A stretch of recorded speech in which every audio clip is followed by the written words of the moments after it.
but I've never tried to help a team, though I've won the league before with Kotoko. So I thought it twice that this is another opportunity for me to come in. And I told you, it is not over until it's over.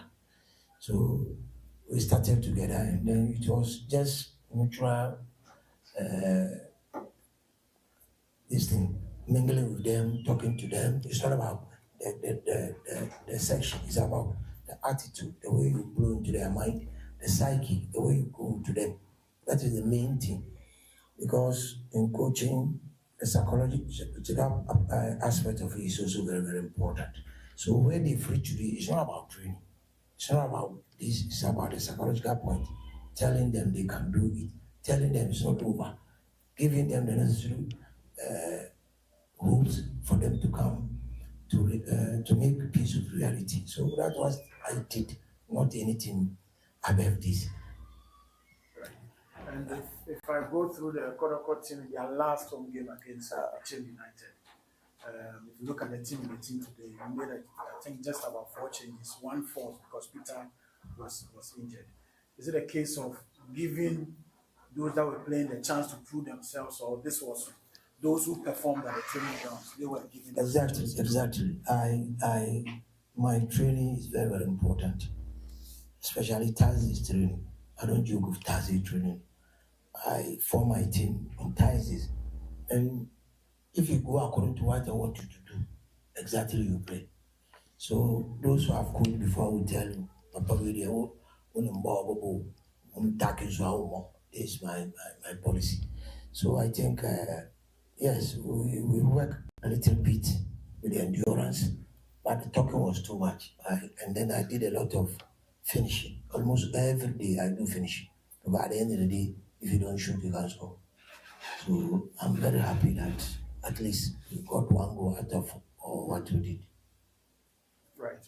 Before Michael comes in, just a quick one on the injury front. Unfortunately, 2 more players were announced injured this week. I think Peter and then Isaac Minta. The ones that were already injured before you came in, are some of them knocking on the doors, and what is the disadvantage for them? Because these guys are competing, and unfortunately, they are not training now with the new coach. How do you deal with that? Well, when you are injured and stay out for some weeks, definitely you can't come to the employee. And we have the physiotherapists, the doctors, they have to manage you to come to me and tell me maybe this boy is okay, it's not okay. I think yesterday 2 came, unfortunately I don't know their names. Then they came out and said still they are feeling the pain, so they have to go out. So I'm dealing with what I have to get what I want.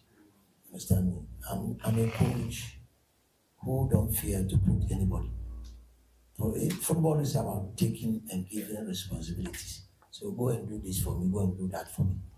So if you can do it, then you play. So I think with the injury situations, the doctors are taking care of the boys. Because it was a long period of time, about 7 of them off. Right. Questions for Coach? Okay, let's go. We'll take the first one. Coach, congrats. Thank you. My name is Zito from Media University. The name is Emmanuel. Are you graduated with Zito? No, Emmanuel, go on. Because this is your first game, or was your first game. Last week you said that it's very important to win any match. So to us, how excited and how relieved are you with this win? And then I'll do a follow-up. I've won so many matches before. I didn't kill myself. But I have to tell you the truth. Assuming we did not win this game, you blow it off. And I said, I don't need good football now. What I needed is to score. And a couple of, my philosophy is have the duty to go score. Understand? But at the moment, we only need to win. So this win so important to me that I don't know. This will give her the energy to face the rest. And today, as at yesterday, we were 6 points behind the leader. As at today, we are 3. So it tells you that it's still open. Yeah, the follow-up. So since we are not meeting you next week, you are one coach who has found it difficult beating them. Who? Hasselhoff. Me. Yes. Didn't Find you it difficult. beat Hasselhoff? Me. You don't know me. Yes. Maybe you have I to found give it us difficult the- in beating I Hasselhoff. say has found it difficult. Oh, I thought you said me beating No, them. no, no. Yeah. Okay, let's go on. You are one coach has found it difficult beating them. Yeah. Is it continue on Sunday against? That's my wish. Nobody will go into fight and say we lose. Right. Thank you. Atakra. Coach, my name is Atakra from Sorry. So, Coach, one thing we observed in your first game is that you saw a high level of energy. yeah. And your players kept that energy throughout the game. Yeah. Comparatively, during previous times, you didn't have that energy. What have you done so special to their energy level? Well, I think I measured their energy. Yeah, the first day I went to train, I wanted to see their level of endurance. And I know how to do it because we are all coaches. So after the rounds, I saw the energy they were having. So that means I have to combine it with football to get what I want. So when you watch the training we went through was like possessing and pressing this and that, shouting to them, doing this to them, just to read the energy a little bit. So that's what we did to get what we wanted today. Right. Okay, Blankson and then Michael takes the last one. Blankson. Coach, Jacob Blankson from Sometymer. Uh, The last time, Coach, I had an interview with you, and you told me point blank that you are a developer. Looking at your CV, and today I saw it when you brought in Abdul Isaka, a young chap, and at that moment the Adriana was a little bit in control, and we have senior players like Elvis Cheba for the others were at the bench, but you threw in that lady boy. Is it because you were a developer or you signed him a duty to? That is why. both. Finish. Yeah. It was because it was a duty and then because he wants to give them a chance. All right, Michael, last time. Michael Sport. Correct me if I'm wrong. I saw different shapes, especially first half, second half. Second half, I think you played with a back three when you brought on Justice Play and all that. These tactical changes and then the changes in the formational shape and all that, were you impressed with how the players applied themselves on the field of play today? Yes, even in Europe, adaptation takes time. Adaptation is not an easy thing. They've been used to the previous coaches' system. So I have to come down with a low one. That will not ease into them too much. And 100.7. In fact, we are grateful you are here. Sports lawyer Trasi Baba Isa, Nana Kwaku Asare Isa. Baba say Odi no. Nana Kwaku Asare Isa. Okay. Nana Kwaku Asare Isa. Okay, and Apomudin so Dr. Sam and so ha. And Solomon Carter so amemenda. Alezo etanechi amna kwakoye na yiri ma me yi. E wo seko. Anu so e wo ha. Na memenda na adwuma kese bi so koso. Association of Rural Banks Ashanti chapter. Of course. Womo empanyimfo be hia. Omo mrante ne beba ho. Ma wo ho, mema wo ho. Banks tellers wo ho. Na bank empanyimfo ne board fo nyina e be hiem. Ewo Opokware park kama no so. 3rd May 2025. Ewo Opokware School Park 7 a.m. na ehihye so. Football. Why na winning? Sack race, lime and spoon. Oware drafts dummy. Tag of war. Tag of cash. Yeah. War. Tag of cash. Tag of cash. With musical chairs, ludo. Dancing competitions over Koso. When banker unimusapa. And a playing card. Some you CEOs penalties in film. The chief executive officers Gilbert Ifri Kwabri area Rural Bank, Mr. Bequin, Efribosomtwe, and all the CEOs. Paul. Oyerepa FM. And no more counting. Be able to skills. The post on what bo penalty. See you on penalty bo. Na trophy kasiye pa da so. Banks na doors mo mi bo be dunso within. How money na be see am. Apomoden dunso.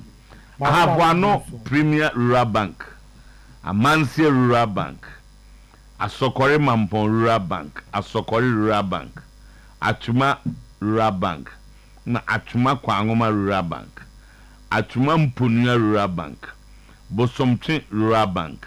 Dwabin Rural Bank. Kumawuman Rural Bank. Kwabre Area Rural Bank. Nsutaman Rural Bank. Mwabieja Rural Bank. Okomfo Anochi Rural Bank. Sechoduma Sisolo Ukrom Rural Bank ba. Sechoduma si Rural Bank. Seche Rural Bank. Subin Akwaboso Rural Bank. Ane omo ka ho nyina. Neba. Omo nyina e ba bihiem. Na ya who is who? Professional referees. Ane ade nyina bibia be koso. Referee fo ntu omo ka. Ombeba ho de omo wie betu omo ka. Na afi omo ko. Bank of what? PSG boss Luis Enrique praised the remarkable work of Mikel Arteta at Arsenal ahead of the big Champions League semi-final today. Yes, and you know, at the moment there are the four best teams in Europe this year. Yeah, I can say teams in 9 or more than par 2024-25. Europe abroad na omuna Asiano. PSG, Arsenal, International Milan, and Barcelona. Omuna as they say you should move any bibia chese ombom on the team akabia. When the anem for the number of times I watch him, I have feed any current form. Sanity. And no, and now Luis Enrique. So what's now I had there?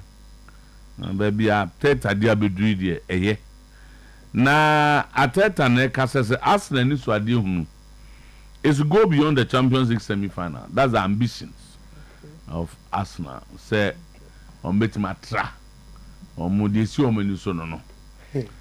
Florentino Perez has decided that he will do anything to sign William Saliba this summer. The player knows it. Real Madrid know it, and Arsenal know it. He is the chosen one. Minim no the other can. Florentino Perez na ekana. Anan century ni no na eka. Yeah, the story. Omunyina nim the parties ni na nim. Mika Arsenal team nim. Say Real Madrid pe Bueno so nim. William Saliba nim. Say Real Madrid epen. Debut. Oh yes, it's answer. Oh, say we need to know it. So long but wait my interpretation. Or say Florentino Perez knows it. Has decided that he will do anything and then him obey we are to sign Saliba this summer. Yes, summer. The cast summer June July. July. And now also say as someone woman can Saliba na mu onim say summer Florentino Perez baby bia so be sign. Florentino Perez is so there him so ka so baby bia so be sign be o sign. Sa asem no o just player ni nim. Na nye player no kwa Real Madrid nim. Na Arsenal so nim. Na asem no. Asem na no. Se summer o ye bibia sign. They also ye bia. They also Arsenal nim there say nkomo bia koso. Omo de asema ko to Arsenal nim. Of course, sir. So omo pe Saliba. Yes. Meboa. Yes. Na nim wa en say. Oh, mwan de enka story no. Yentimi mfam. Okay. Ebi maka say Arsenal mfam mwa e bia nko e. Oh, okay. The player Real Sociedad president Aperibe says that Zubimendi's future will be decided in June. Arsenal are ready to formally trigger the £51 million release clause. Napoli na sporting director Giovanni Mann, I'll say McTominay is standing out with his performance because he's the center of the project at Napoli. McTominay, no. So I'm a project on a journey. If you are so in some doors. That's all called Paul Scholes has warned Manchester United that signing Matthias Cunha won't solve their problems. So, number one, because of story for Manchester, will be a year. Do you know about Manchester? No. Say Paul Scholes say, hey, Manchester, you Cunha and a baby. And you also see Cunha, also you say not a problem. United team not down. Matthias Cunha, Oba. Na best or consumpo to us ka say Cunha wouldn't about obebo winger obebo as a forward na and I hand office obebo. AC Milan ready to make Theo Hernandez an offer to remain at the club and extend his deal, but it's reportedly involves a pay cut. Milan, Winger said you. Okay, so George Seja, chairman of the Referees Association of Ghana, or say Minister and GFA President, we don't recognize. So, according to referees across the country, out 21 weeks, yes, that is a fact of unpaid allowances, a situation he describes as deeply demoralizing. Now, do you see more about what you because me officer people hold this sensitive position. Omo could decide the matches. Yeah. How clubs are very aggressive these days. Now, Ose Mintianica for 21 weeks, and people are jubilating over there. Says I said they will be near, you know. And referees no boss, referees no so okay. We can be could do. Okay, but I be you film. But I saw what could do matches. Now, so I am here then uncle. So me here Jumada. Referees no more Jumo. We allowance them. We are pleading with the president and the sports minister to step in and save us. Okay, how do you expect the president to step in? President Ben Okan, GFB president. President Mama Sam Okan. Hey, and House of head coach Abubakar Ouattara has dismissed rumors of division within the club. Okay, Ouattara says that while the team has faced challenges, much of their current struggles could have been avoided with better organization and planning. PRO Kwame Opariado has called on the club's support to set aside all differences and rally behind the team ahead of their crucial clash with Asante Kotoko. Bianfe Bibianto Chain. Kotoko supporters have dubbed this Sunday's clash against Hearts of Oak as Operation Beat Hearts of Oak, emphasizing the significance of the fissure in their side ambitions. Okay, so I'm now ready to play for Ghana. I didn't get here, so I ready so Obama Ghana. When I was younger, playing for England made sense. After coming through the youth ranks, but if Ghana call me up, I'll be there.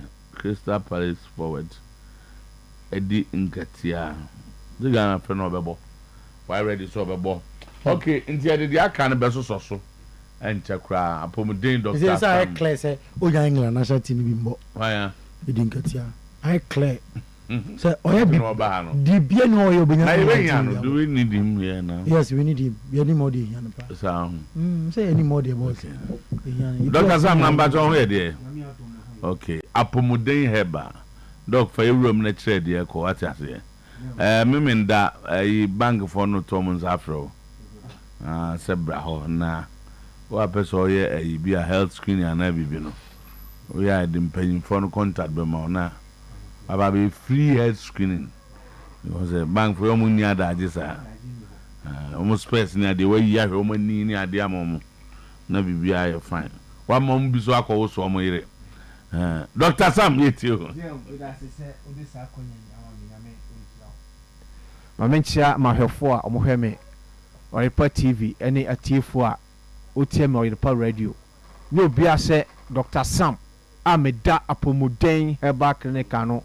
Wokumase Sofulai Soldier 4 Kwaneso opposite Assemblies of God for Asodan Kessian a ho and a more.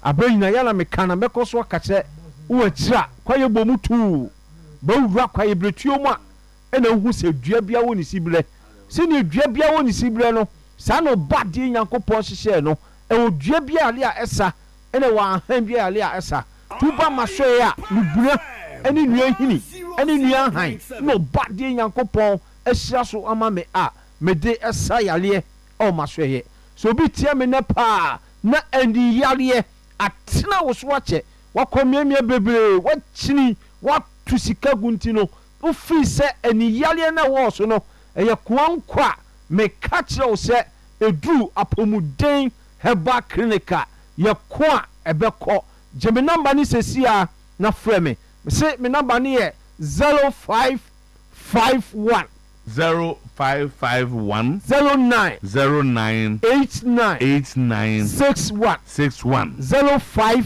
0551 09 09 89 89 61 61 mesi mo Kumase Sofolai soja for kwane so opposite Assemblies of God for asoldan kese no eho enamwo Bible ne se yeni padua no na se yakwa no ne kanea na se ne han eni eni ti se subduru wani a ne sumoduru ni padua nyina obi tie me ne na wani aprunsio paye oba memo oduru abenoma wani na aprunsio no ebejai obi ho wani etutu ejaw tiyare ema utifa edwaw onso ba memo oduru abenoma wani na etutu no ebeto ma wutina epawo no ejai wo ha de tambia wani yo hene waposa ema wani aye kokwa abra memo oduru abenoma wani na oposa no obejai mane kokko no so afiri ho ma natural color Nyankopon ede ma wani no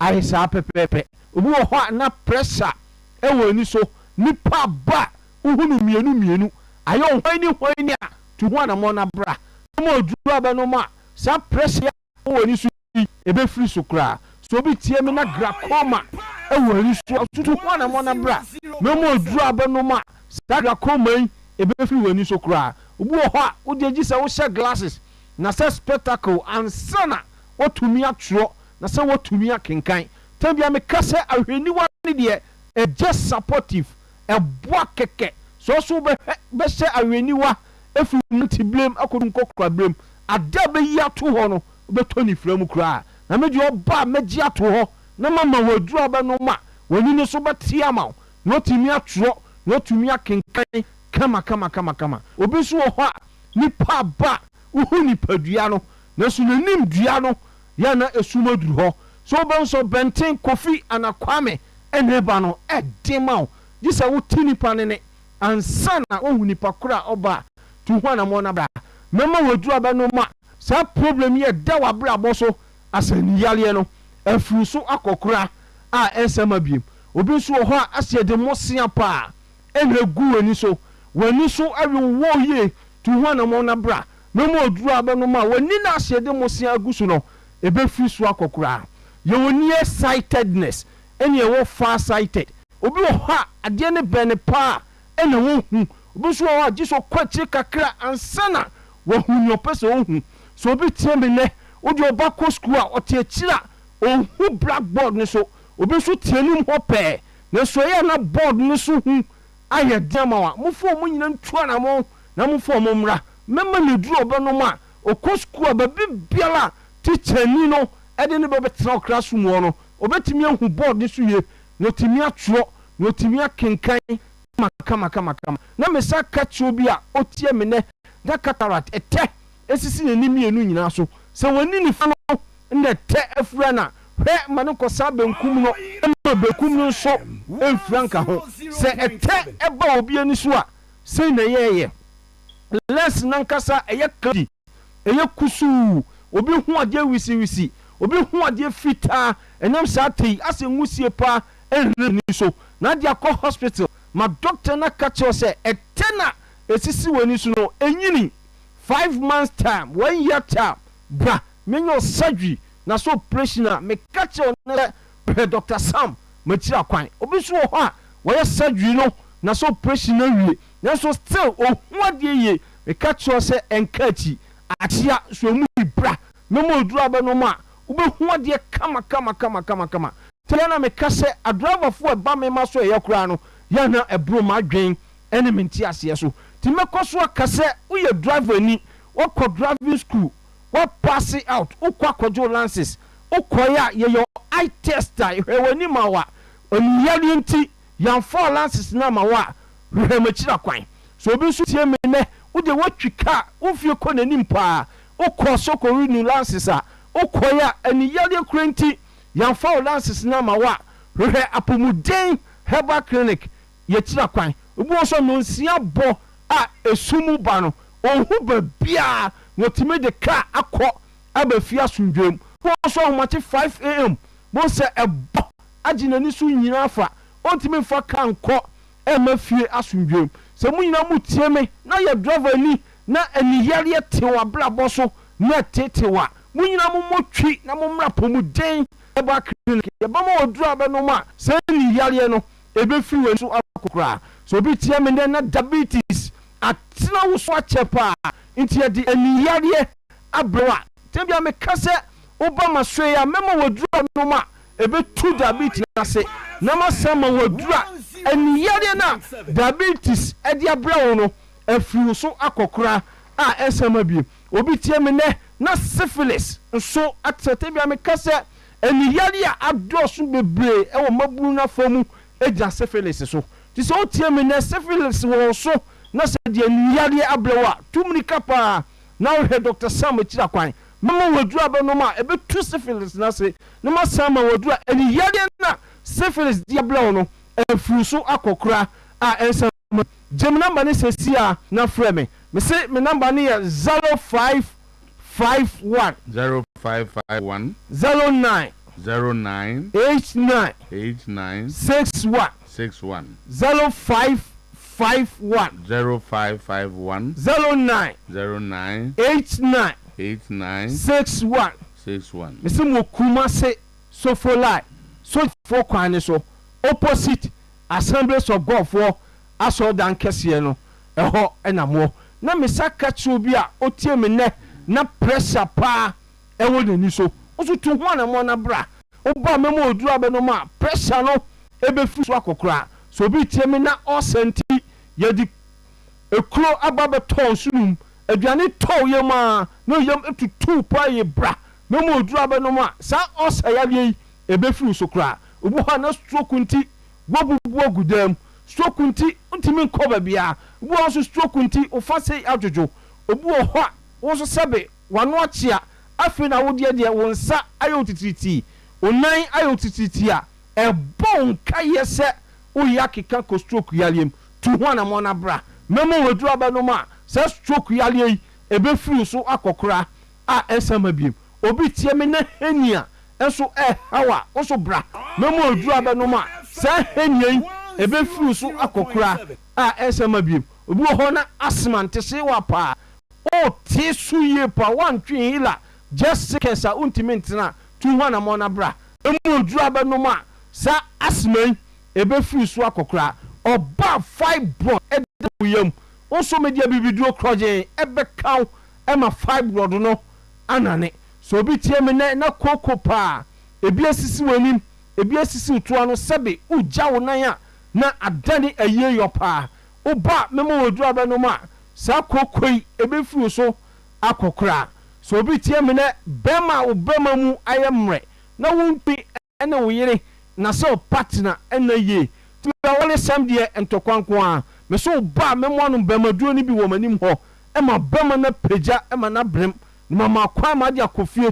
e de akowo so yire so obi tie me ne also fibroid tambia me kese oba de bo ma no omo babia na so babia emfanko na fichiko na so babi wo ha na menu na miensa na ni chima na twa e chese yale bia si kwan a uchima no emaye oba memo oduru abano ma obechima kama so obi tie me na awo ho aye din ma oba ma so ye wa me wa wodu tetahwe a me de bema wa be wa fa ho afa ba bema bi wo ho a oba de bo no na je obema no eso ho pa kese pa benam yale bi ti se STI sexual transmitted infection gonorrhea syphilis ne baba so kraman atena wo so achenti no ama obema na fon ehia ka kete oba memo odura obenu ma obema num beyedu ebeye kese ema wagina brane tembia me kase adie ye wanwaso e wa pomuden heba clinic ni se nye so ba ya nya mo oduro surgical no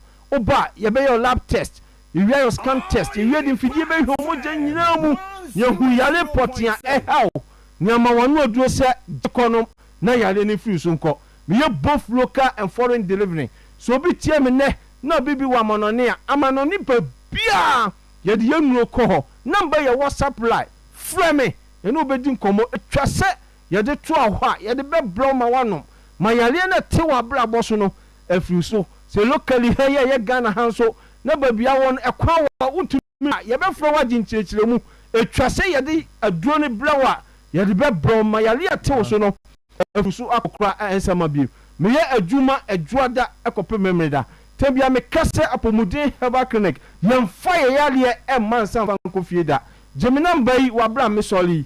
Me say me number ni 0551 09 89 61 0551 0551 09 09 89 89 61 0551 09 89 61 Simo Kumase Sofolai Soldier for Kwane so opposite Assemblies of God for so dan kese no na Dr. Sam me wo Dr. Sam of Apomden lawyer boss nti yanko ye man 10-11 ye man sha nti anopay ye mo special good morning BM emra yakọ Dr. Sam Otuo Apomden Herbal Clinic no wawie nti bako na ensemo anopay edi adencheche nsemo anopay ebumfumpa ewonkofo nkroso ye de honsem ato anim nsem no doso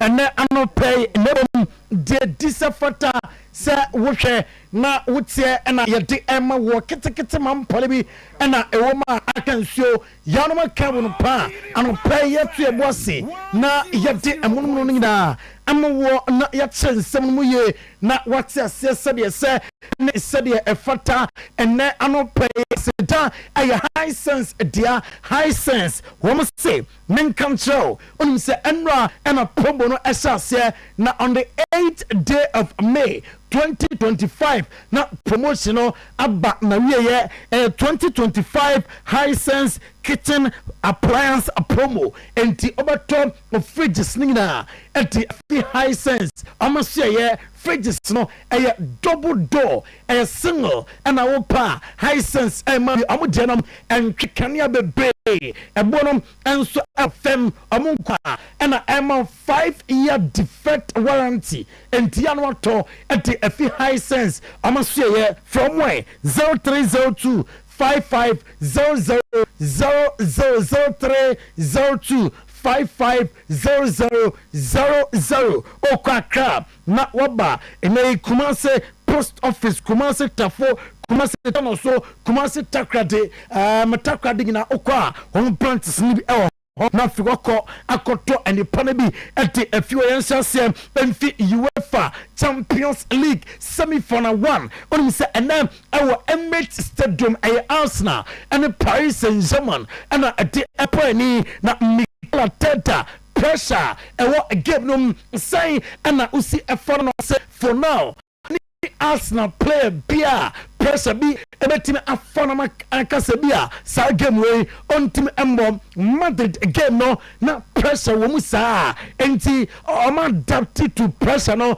gamer o mo ekom no o mo nim say e difficult number the boys no are ready for the game and you Mikel Arteta nsema o di atugam ahead of the game na enra Mikel Arteta and the boys no e train here e wo Emirates Stadium na daje e di posukra enra e wo Emirates Stadium ahead of Paris Saint-Germain gamer and then etuga na training no say and a koye yebehwe on Oyerepa TV koya Arsenal faso eye ne training enra yako Mikel Arteta suabiem na ose de onim ne sa amo pesa amo twa beautiful story and na players no adia amo pesa amo ye and say amo challenge mo na fe amo call beyond semi-final and ya Arsenal ni so do no and say all Champions League na Champions League no do semi-final no amo pesa Omoko beyond semi-final. And we Mikel Arteta manager.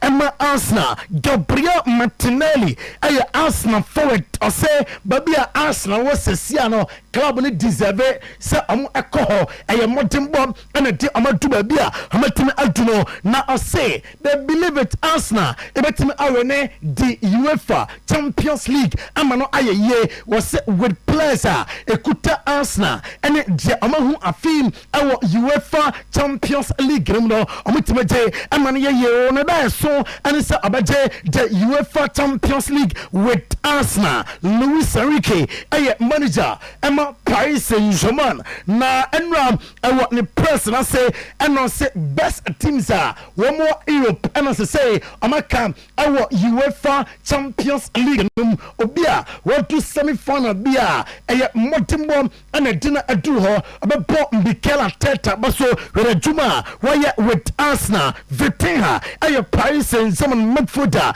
Okasa Enra. And I say. A difficult match. Na say. Asa mufom no abafem kaka na no Friday ka mutifie ama nis ebe timu shamo ekami ensa ama muti karuba ko ofie na vetin asa game yi emfa pressure bia emfa ema osu no chemsa eye gamer ama prepare eye gamer omu komu a esuo bia eni ho na ne yesema vetin a ati atuka na Paris Saint-Germain enra hetimi etreni ye enti eba kona fe ewo Stadium Emra game to just 7 p.m. Emra mandated training Arsenal na akwanya baye ema omwie Paris Saint-Germain anso kuko training you know and a dash screens no so a uhwe you know Luis Enrique na assist and jawa nei omo hwese bibia ebekoye enti ama omo enem na Luis Enrique enti atudwasa ni players no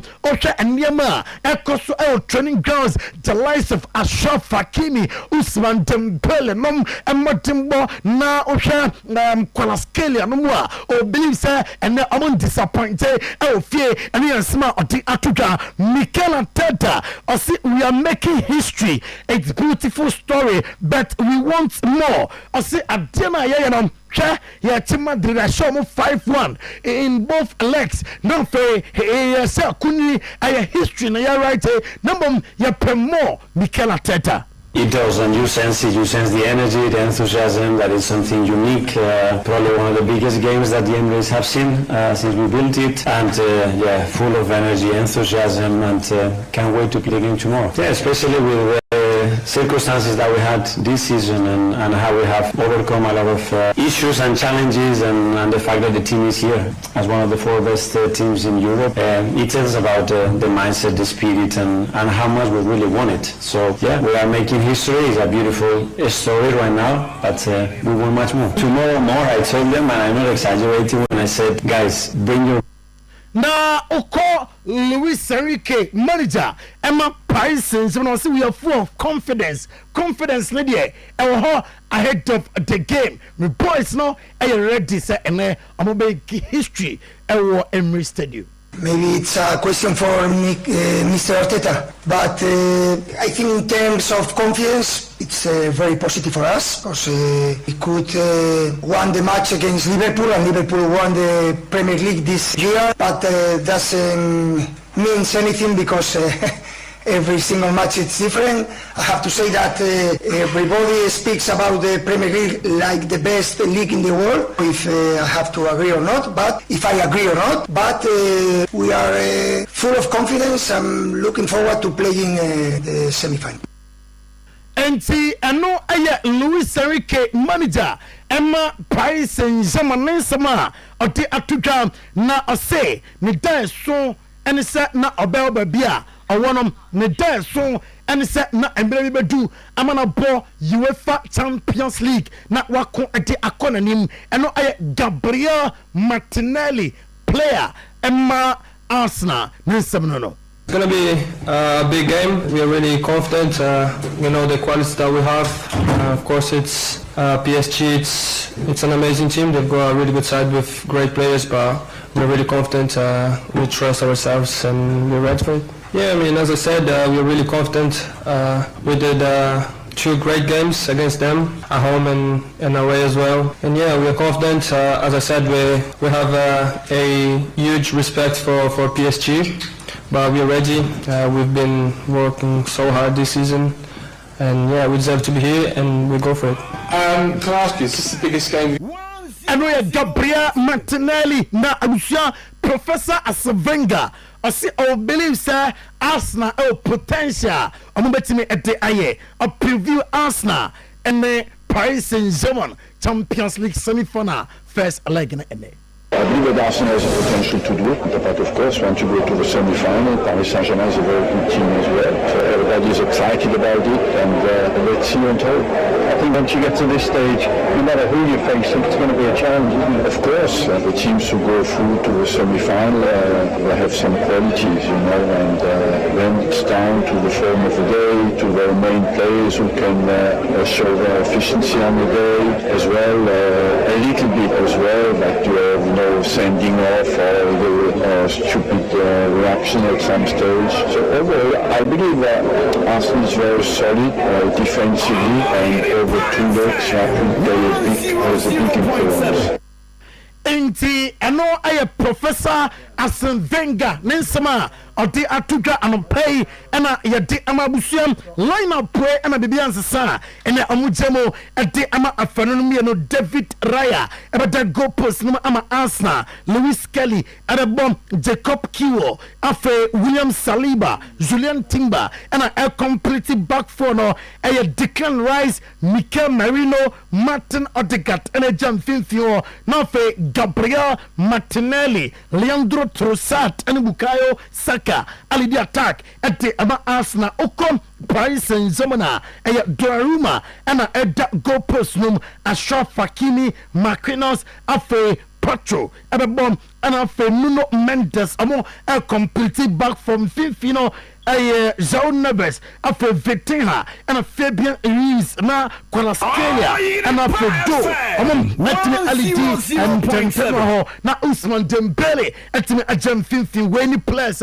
bibian sa homo start game no at the Paris Saint-Germain Dr. Daoud of Daoud Scientific Helper Hospital osimin fan to anim say yade na de hono satu ase enti yade na town so aye kwankro ya de otu ase enye ye Dino, na hypertension, stomach ulcer, diabetes, Nina, Dr. Daoud stroke, and actual low sperm count, hepatitis B, syphilis, and Emma, Dr. Daoud Otuo-Acheampong, prostate cancer, Dr. Daoud, Dr. Daoud, sexual weakness, Dr. Daoud, fibroid, Dr. Daoud Otuo-Acheampong, Joso Krapa, Old Metro FM Dynum, Seria so or Wa, or Dick Nijuma, 0244 886-437 0244-886-437 0201-681-717 not fair makoye at the amount and Don Carlo Ancelotti and an Amranterum etini a train letters our Ramada training grounds and play you have 2 screens also not fair yasha and yama the Don Carlo Ancelotti and the boys no etini aya Thibaut Courtois a very new contract at the Madrid yati for 2 years na dedikai obedi can I stand 1 year now for renewal policy for over 30 years 1 year no Madrid a break ama record no na Detenium Fiorentino Perez, president Emma Madrid Demitini were decided that they also need prayer beer obey now for summer June July or the William Saliba Amanabaya Juma at the Madrid Tabi Alonso Abusiameti report to be say ente obey informing Leverkusen say why taking decision at the Madrid enter beer or the San Simon number 2 Leverkusen and putting for an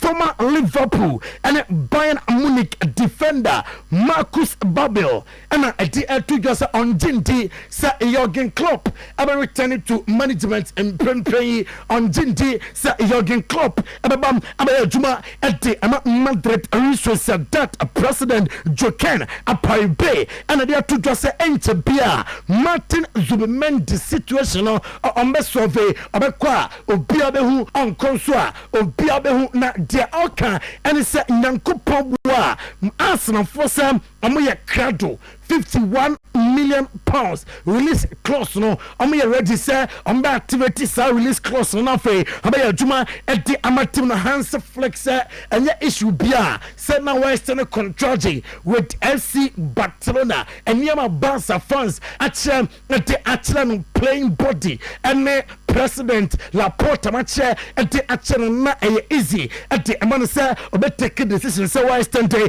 edi ama club no boss defender Ronald Araujo Demetri Chemisa Bayern Munich edge den Bayern Jombe Bia say Ronald Araujo no ambe for na fe abaya juma edi amatino Espanyol goalkeeper Juan Garcia one goalkeeper I feel in the La Liga say Ocha La Liga no bia Juan Garcia a super goalkeeper edi ama Espanyol mete say the likes of Barca Madrid Leverkusen womina anya presam no motere beba na febe adwuma ete amatim no na oko Diego Pablo Simeone Gonzalez na suya o se ni team no the progress of Atletico de Madrid nani etna aso papa na Messi on bet challenge for points and yansama Diego Pablo Simeone ete etudwa mame adusa Herba Clinic o se menfam to anim o de adusa Herba Mixture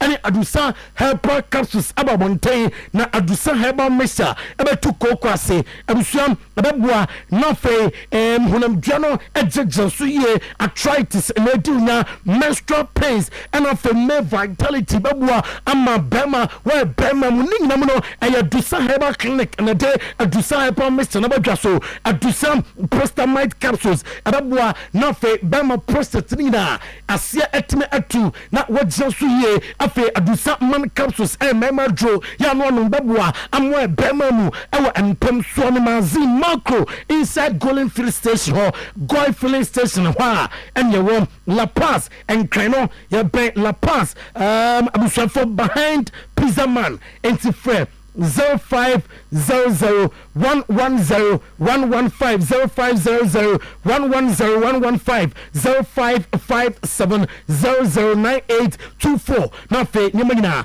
akoye ede amount na Napoli sporting director Giovanni Mama and I say Scott McTominay ono na project no esiri so awo Napoli entinya nwanwa se debia o se goals na o deliver ama team no scores say Matthias Cunha enyo no eye player say adeche na Manchester United sign wa obesolve United problems ni na that be how team solve Manchester United problem no according to scores yenyo so na yemfanko fun close nsem no NC ene anopay yena sports lawyer say afei young kwayanim 10:28 is the time. Today's sports legend and a teardrum no. Keep your messages coming. What you bring what kind at the amount? Pana ni no etimen chain. You we ya no show no eja to ato. Me do be kotana so abey. Herba Clinic. No account say Carl.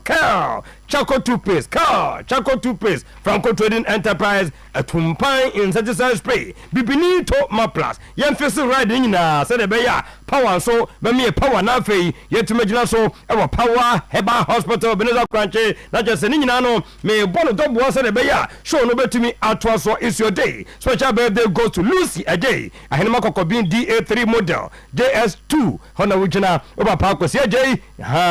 Former do no den chakabo so no form dem buyer. Ono ma minu nyina say special birthday goes to you this morning. Upon them fee our Bantama Health Insurance from your in-law. Yes, Madam Charity. Mrs. Charity Ajimai. Ono so na every show bendalo was say Mami Adwa Mills. And then you are with that and we every nana akosi was here we say Mami Adwa Mills special birthday and they anopay. Young Kwai, na fe young twason ka was say Mami abeni dear. Yem fasike say ade enko ho na afi won kwadi mensam wo ho no mo yes obekana no atum obema waduro na afi ho atimi ato ahode no ebeba yade ne die hu baako eyetwere abonsamfo baifu yade anopa take it from me uwuram wotana support panu sa junction ukwa asema mi abe etwere free ha me de hie nne ma mi abe ma waduro akire din se yade ne betu ame se be ko hini na se de from Ghana ebibrem amanone ni nyina no wakonka kofo guso de nkofo eba woda so na ma diabetes yade se chronic yade no man fans se chronic kwa he nkwa me pacho nkofo ko ma se ahoto no eba stroke no ebo samanko edo bato form a asem na asie wie mu nyina de aka ne bonus anapayetie se also ne bonus go no be bonus hepatitis typhoid menstrual problems e one over bache be man for na for be ma do die o international mama be ya wonu mu age se afimu ansa na bi kura pa wodi bi aka wanu biem na fe watimi agira wona so Monday to Friday bra wo sunsun yes ma bom pa ye de je number no 0243 abe 345 abe 392 abe 0506 abe 460208 number C and am de ma wo se ko ma mi abe ho na fe na pay one more emanyama enya kama emfa ma ho afa tie what is Mara company we di kan e de saso de aba man kofo age atuma wie na sia no se de bi se no after saso eno de de na e di guo akasa nkofo pie me dem aye kama wie me pie me kwa bonten na me kasa na obi atwiniti e de kwa akire me no de bia brownish na ye pai fita me sin nkonkone ne edi akire me wie so na me kasa e fa me bro fruits dia e be hadwene na mo tase hu se da bi ye koye nchinu a ne sabre paste ema ye no ne nananom edi bidie ya na bori tire ne atwitwi ne de afra ye sip fita enti se de ye cow charcoal toothpaste cow charcoal toothpaste no eni akofa edi aba ne nyina no ene se wo odi bi choose bia no empa wo si fita na fei eni kaka ne nyina no emfemfrechiri momodim se food and dog body stamp na timasi edie echire din ntwa badwa so enne wo beye masom wo betu bia kogu provision shop wo komo ho wo kon shop won mu a ne nyina no make sure ye cow charcoal toothpaste cow charcoal toothpaste amara dia ba yes food and dog body stamp tim so a wo bia ese no na se die pe Oyerepa adecha no a Franco decha no anotin meka adecha na ngezo to wi a wo che wade foforo bi mu ne nyina nse nka de na nka obeto no a ne bo no eye best 500 Ghana no wo twa 40% de free so enti de be kanopa wo de si dwom na da koto tonye ma bi ni fie enti aye Franco trading and I count say not care no wo to ye no say de what so 40% Samsung iPhones smart TV no 32 to 100 inch Franco ni air condition no enu bi na boy hey e shuri wom ebonju no na no payi a ewemi okusu a ukoda nwumira masa be sweat sa wo bi wo hon mu a wo so kakra bi du no nada no ibi ye pe na se the microwave blenders e dia ba CCTV camera no function your monitor video anytime anywhere any fe na no konfo bi okọ ma me konfo bi e maya so mbo kono dia no odi o wonenam house oto ade no confuse na ba kofo anim ohun sa da ba grima pa no ode ko mesrem mo nya steady oba ha be na so e be ja yuska ti mo modem so be didwa be make sure so ni be ko ho obi a wo fo wani ma ya mi tobi no ya hwe ni yie na hwe osika ni yie ni nyina no ene se Franco ene di CCTV camera ba enu bi na se ya na discover wo mo ni ehun sampa wei ene fa ye me ka ne sa okọ Ajaba Jewel Challenge Bishop Adum Old Man Kokofo Clinic new kajeti a ehon nyina no ebi egu ho no mu a enkofo to eme yeto on so 40% 0245 316969 0560684147 no wanya Franco Oyerepa kai se atumpa ni de ebi ankofie ho a me pa cho yechi ebi anko abofra no ni school mu wa na afra bi nwo trunk ni mu a eno so yechi bank ho ebi anko ho a kofo be disconjoy restaurant ho ba ho no bi ni ho no mu a tontom ne nwanse no bezisi ho ama nkofo didi ho a no yi ho a wonsa no so bode de akade ba ko ore na afie me ka wo nkofo ba ya na ntatia ne nam ho entefre de stebu wo mo ukra de wudem ho no so nkonso ne wiwum so nkonso so de wo ye stubborn obehwe odo pio bi ho awurade wo kan na wo se afem pomodem na pe atumpan in that is high spray when you the lavender and the bomb modern fry ye ye pen lemon at the year into the enjoy one kunkum mo a demo uradina me look at the kumeno mokoto 750 no so papa a chunk for the no moto 400 ml and also so papa within 15 minutes who spray up and men 30 minutes 1 hour 15 minutes no modern uradem ho bakona mwano buruja omunyina egu ho no mo won kan yamo modern nkopi mo progress AC Peter Krade hakuna matata kumase sokoban 0530 82674 0553 802674 0553 082674 and 0553 082607 no nya tumpan insecticide spray atimi ato edini dia wotia obezi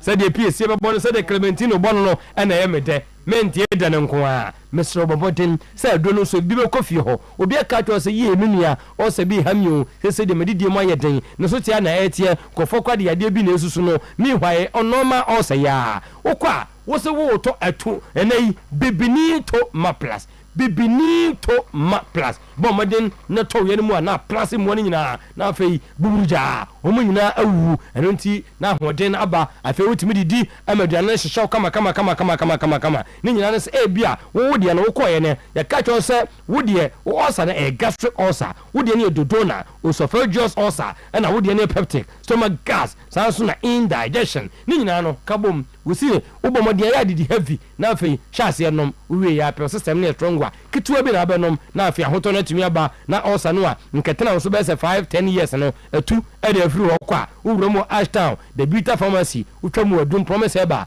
ho ebi go no mo mo konkra kanshi ho so duru ho a the Beauty Pharmacy sha ho all leading herbal shops no uposo onya bia okwa wo se bibini to maplas na duro no no ene wate se timi tu osas ye to de ni gastric dona esophageal ulcer no omo bi na ba ko to asie 0558 055894 0541 337 816 na no so waka na nyama ayekama yes we pa no waka say ride ne de Ghana ha abefo kwantempo so ene de feso enu nti de den say oka na konya kwanhia okopeto winka bebre yen yasade yen fix my ride de obayanso oboya mane ye de to winka ne beko ni akoto ye be hyehyɛ kama go huna wo say na nyaka yi na nya kwanhia wo ka na bia na okoto ye no 2016 de and 2020 na 2025 ye the new type of ba masa hu nkofo de na ye say koto de ntwene pakosi ono mo omo ba bia ne kama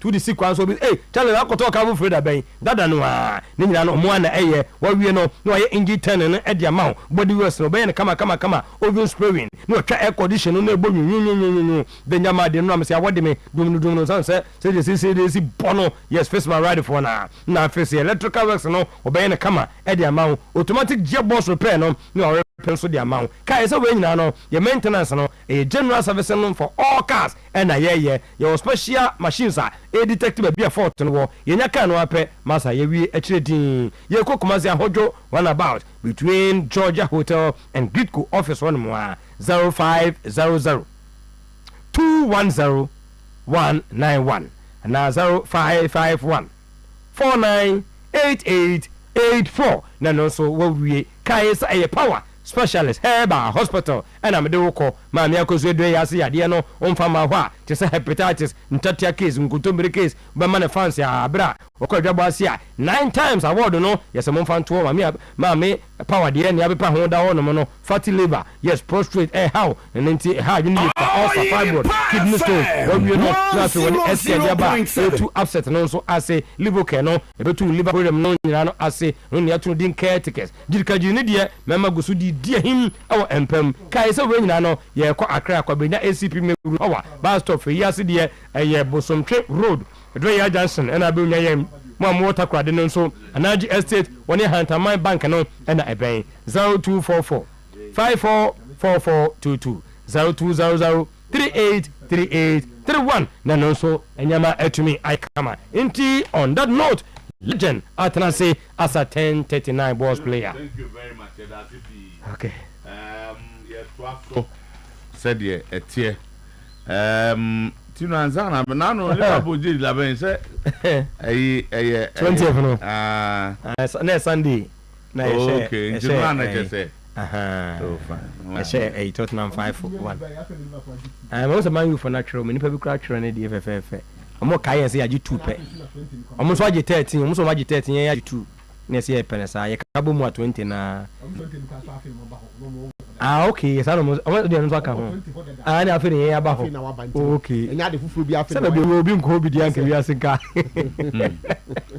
Yeah. Let's have a candidate to the bottom line is that yes, what do you be in the team near the league. And he said, what do you league? You didn't now so cool in current champions. And they say, one and on best about to team, the only league in the first one, one had the most successful born home on day, born home on day. And dear. Grow fine. And then I'm more than H.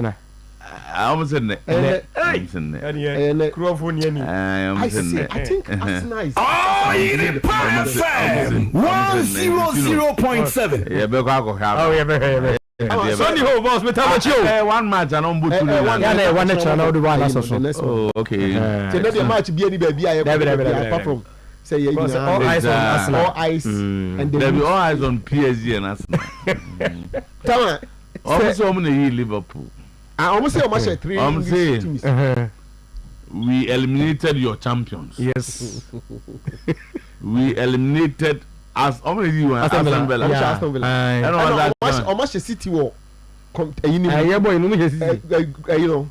Side group stages but omo kind no omo refuse Arsenal show 2-0 I want the same stage no but no the omo fan kan ho Arsenal can show 2-0 Arsenal show 2-0 boss say between and say October to ne omo team na improve pa Arsenal show more around October as November and to just say improve they will define the midfield today on bet Chelsea this minute very interesting. So one more to now to me the grow fine obenum grow fine herbal tonic. If you experience sleepless night, it do na jona nemu ayedin and na say emma wo mu kwa fichira wo munya na say de wo pe na pains ni ade kakra wo mu ni nyina grow fine boa. Grow fine de oyare na ho towo a onuma ehye wo kama na wo so a wo pese wo increase resistance against infections ebeboa Missy Heba will be calling Heba will be in our time room smart Heba or Boise Frediments Heba or Apidank Heba Pure Leaf and all chemical and Heba shops.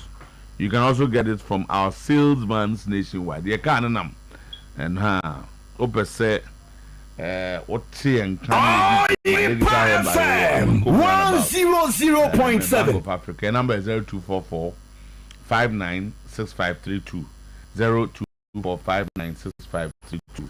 Viva Nego tablet, a herbal supplement for pain reliever, herbal technology for the aba. Sciatica pains, and above when they here no sciatica and unrebel super. I said, it's all in such an hip no. Otuo-Acheampong hono no, esani aba osremu hono no. Sciatica pains. And I'll go to the knee. Wa betri sotaye yo ya na se usisi. Another type of pain be will be an pe Viva Nego tablet ni bi. Enkwada nka ho na ma o ma fa ye so nka ho. Baby a turn dru obi ho. Herbal technology na de buy baby also call na kwa stam baby bi ho. Number is 0208337711 and we herbal technology for 0208337711. Now call Kangen and Magic drinking water, alkaline water. Say Kangen Magic drinking water no. And no abaswanko for atiasie. And then tiasia ba ama dansi die no adosun. Or say water is safe. Kangen and Magic drinking water is safe. It's refreshing. And na my benefit be brain patcho wa. Wo pese u decrease the acidic state of your body. Acid no do so do. Na una more alkaline in the system. Wo pese u look young, your skin looking young every day. Nom Kangen and Magic drinking water ibi. Carry nutrients, and oxygen to your cells. Onum kanja, onum nsuo keke, onum nsuo a esa saw yare. So it helps in regulating body temperature, it helps keeps protecting organs like heart, the liver, the kidney, and nina. Yanumbi. Your brema you use Yanata New Road, Abawa Road Junction. The attendant say kanja number near 041 449191 0241 449191 Okotiwa ho Ashtown Quantimpono Swap and also Uboza Kanjin or shop back or as one Kwahini Junction. So number is 0599 135 236 0599 135 236. Oteben Santasi ne Patasi Susua Lizzie Hotel be ewo Santasi runabout ho na ye kama ba for already aye ko na yemfa Amen Scientific Hospital ntwam ne nka man for the best alternative medical hospital where be memu ha the whole of Africa. Amen Scientific Hospital Sheikh Amin Bonsu awo no wadi aboni ewo stroke and joya mu and afi awo obi animo internationally acclaimed Sheikh Amin Bonsu wadi award seba stroke nipa ejojo ana nipa fan ejojo a wono ena owa abodini kese pa afi so be manu oba omo pa wo ai ho ayeden no Amen Scientific Hospital for eboa ya kanyina so mo the best diagnosis machines are Amen for the aba krom hanyagro almost 24 different certified medication draw my year amagana bagia tum science into herba yenim Amen for enye hospital kese eno no omo ko ho no e wa dance die Kumase ye wa atwoma techima of kwada so of Fancy Road antinitetem so onya du so for line na so pe Amen a wombecho e wo atwoma techima ye wo branches or enchi burger wa baby ani Accra Takra de Tamala Tebubu Nkoko Sunyan ho sefi de bi so na hohoyi your number is 0277001234 0277001234 and 0241367349 Bosome from Rural Bank Limited. The best banking services yen ye dey ma open bank bi na di juma bank you can trust Bosome from Rural Bank. Na the ten say obey savings accounts, current account, fixed deposit account, susu savings, special account, joint account, trust account. Bosome from ho de okọ ye the first one ejewo na aju sika dia 2 year ma kakra beda so a ya bo ma na your money is always safe.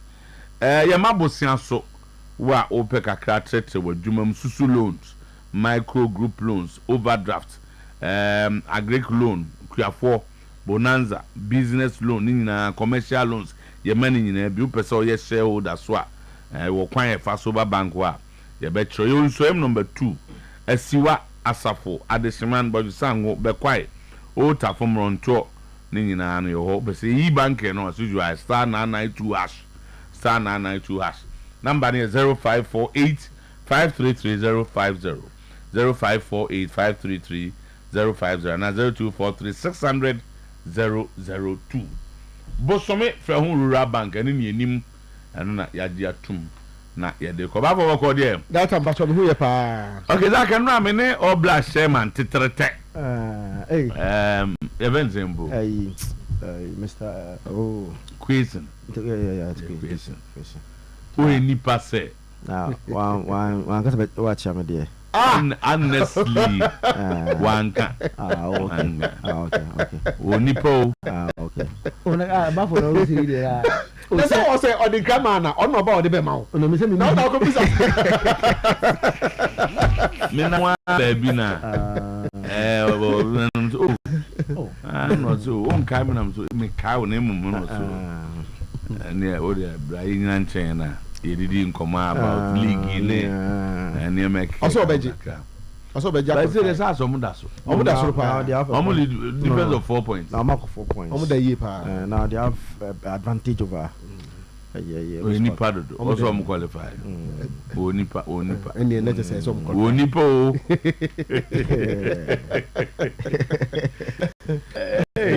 okay Zaki to no enya no so say Me grass ankle aluminium. I'm going to carry the other. You move you ground. Yeah, very cost sharing. We are not going to be there. Yes, I'm going. On the wings of Kanjin, N.A., Emine, or Amakanino, Yemfa headlines in Emra. Tell them about your money. You are giving us sufficient, justifiable, compelling, persuasive, and solid reasons for our members to be enticed and induced by clubs. But we vehemently abhor this. Referees Committee Chairman George Sieja and Kramkog tells the GFA. Tama, almost say 21 matches into a referees cup. Now, the FNA a compelling, persuasive, and sufficient reasons are Ebema Kwama say crowd will be free referee be say your match ya obedi o de ma o kesika referee beje na akoko di ni sa akodi no senior crowd the pen dia ma no enti F4 no tu ahwe bibi no monye mfa ho titama and so your good friend George Sejan so do no so dia ba no no one say the idea before munim no e ba you know na cram conk for no so omunim George Sejan is the referees committee omunim no they don't deal with him. Okay and almost say cram conk no so no why you know omo concern referees and match commissioners association of Ghana.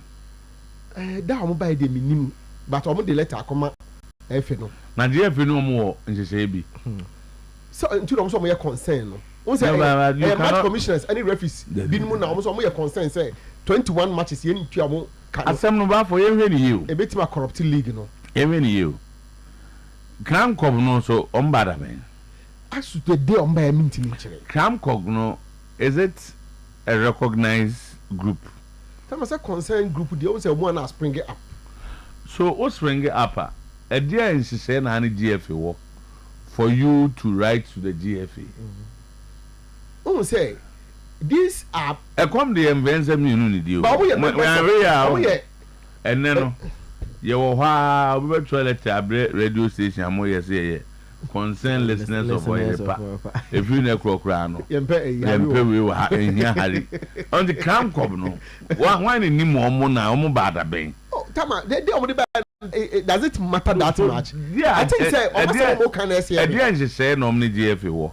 Because only say as a body Cram Cog the omni a ba members no ebi no ni FA no was share say we can do matches but one no mu kwa kodie match commissioners in there so 21 matches in two omo timer and no there you see so this issue me let me akaba crank of seven and I mean just say yet your member and the governor man yes say obi abetima to di letter come GFA say e bia me member ba ko ni di djuma na won hwe ni ye when I don't have any agreement with you. Me no share baby anko yen say for member mami. Yes, but member na be join here. We say there is a freedom of association. So I'm saying the member as an individual.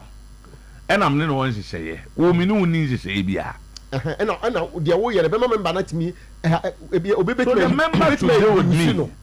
Who call the terms of agreement I'm the member no you don't know. When in terms I'm the member no po uni. And I'm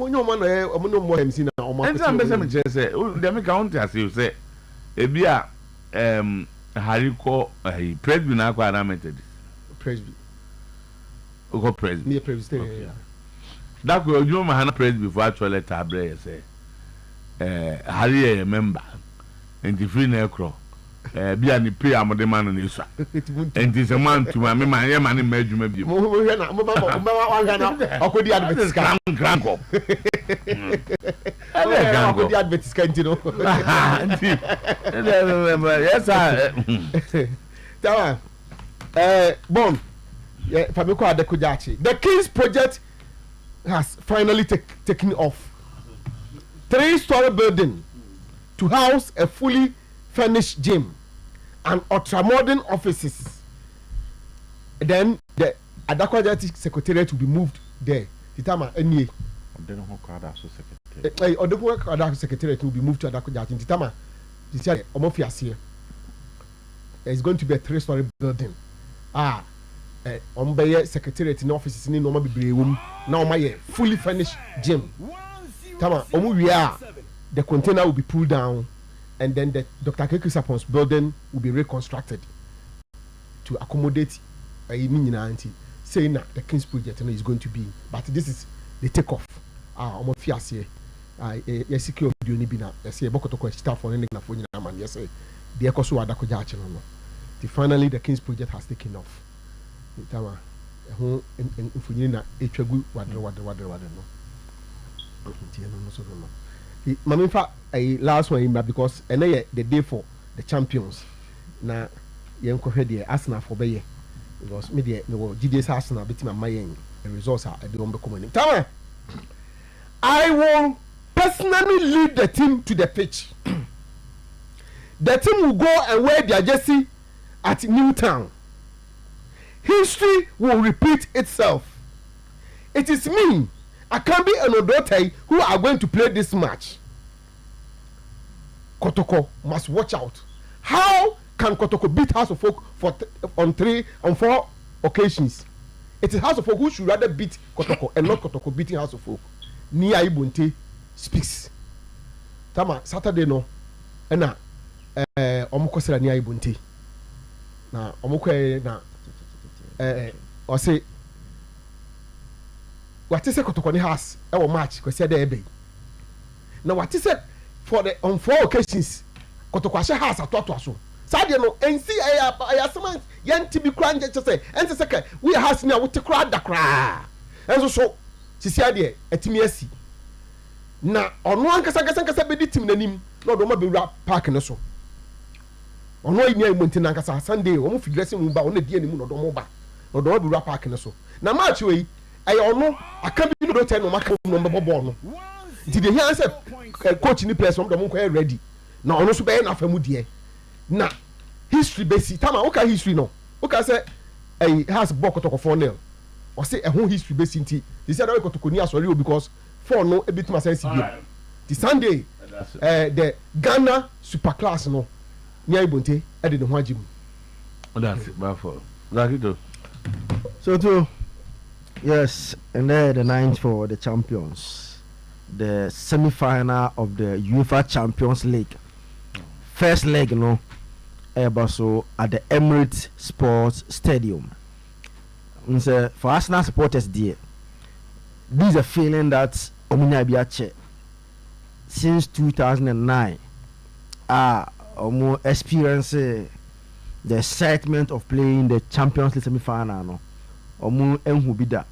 Now on that day, na ayare Osam Edmond because United ebe show our Emirates.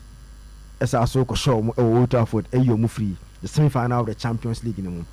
So Arsenal are back once again at the semi-final of the Champions League. Today, they play against Paris Saint-Germain at the Emirates Sports Stadium.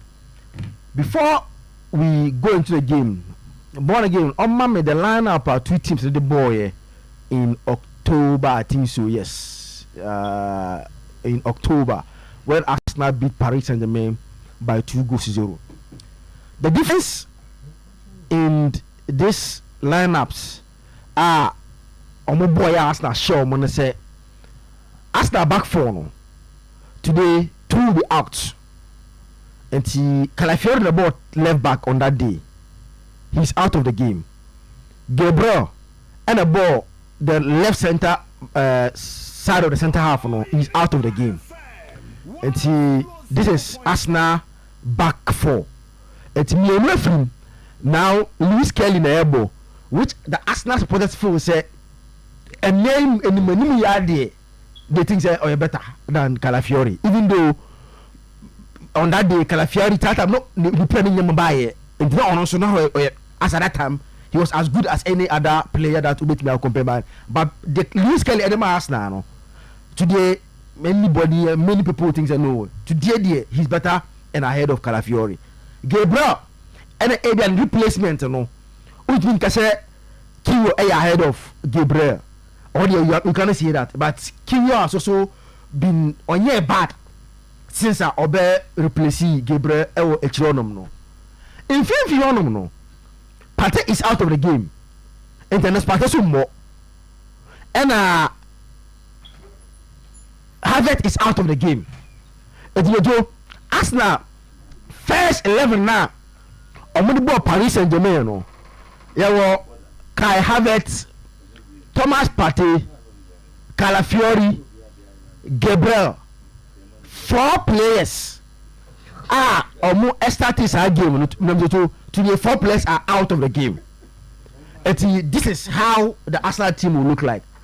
Now Utien Sama everyone now. It looks like say Arsenal are trying to push rise back to the position on them now as a DM maybe another party on them no. Then they bring back fan saying Mikel Merino in Mumford.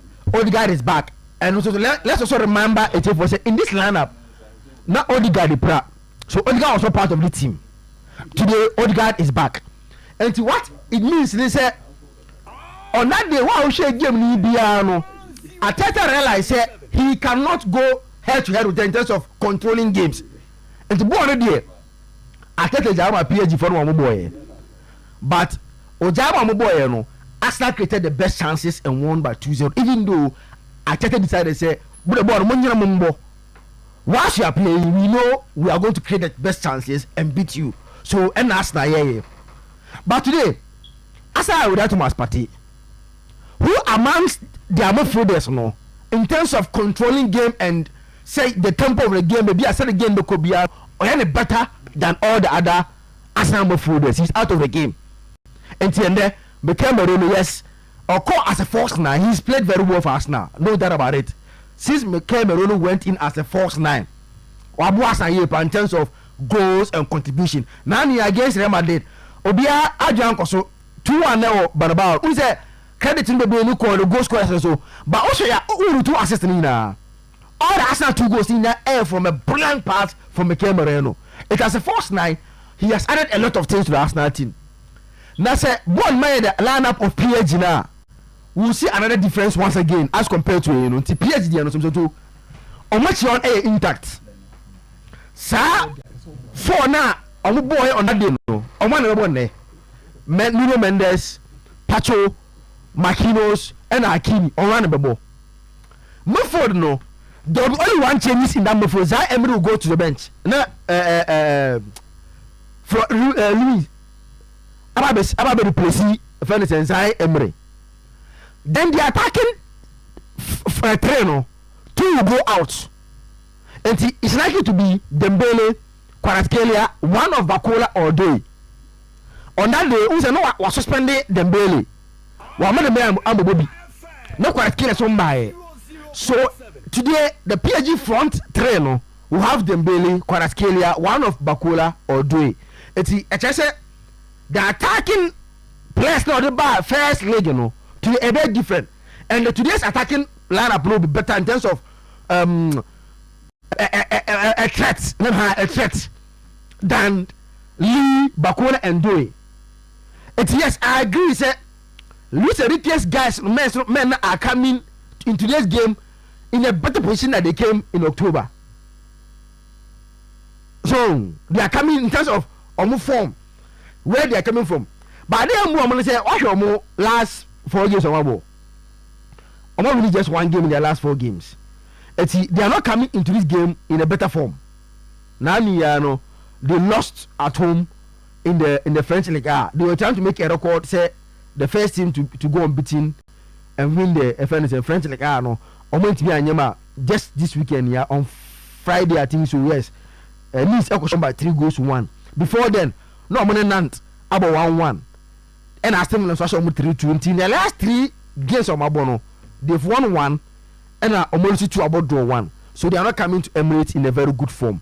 This is how PSG are coming to Emirates. Zoto, I know saying the Arteta here in that group stage game, no, he will repeat it once again.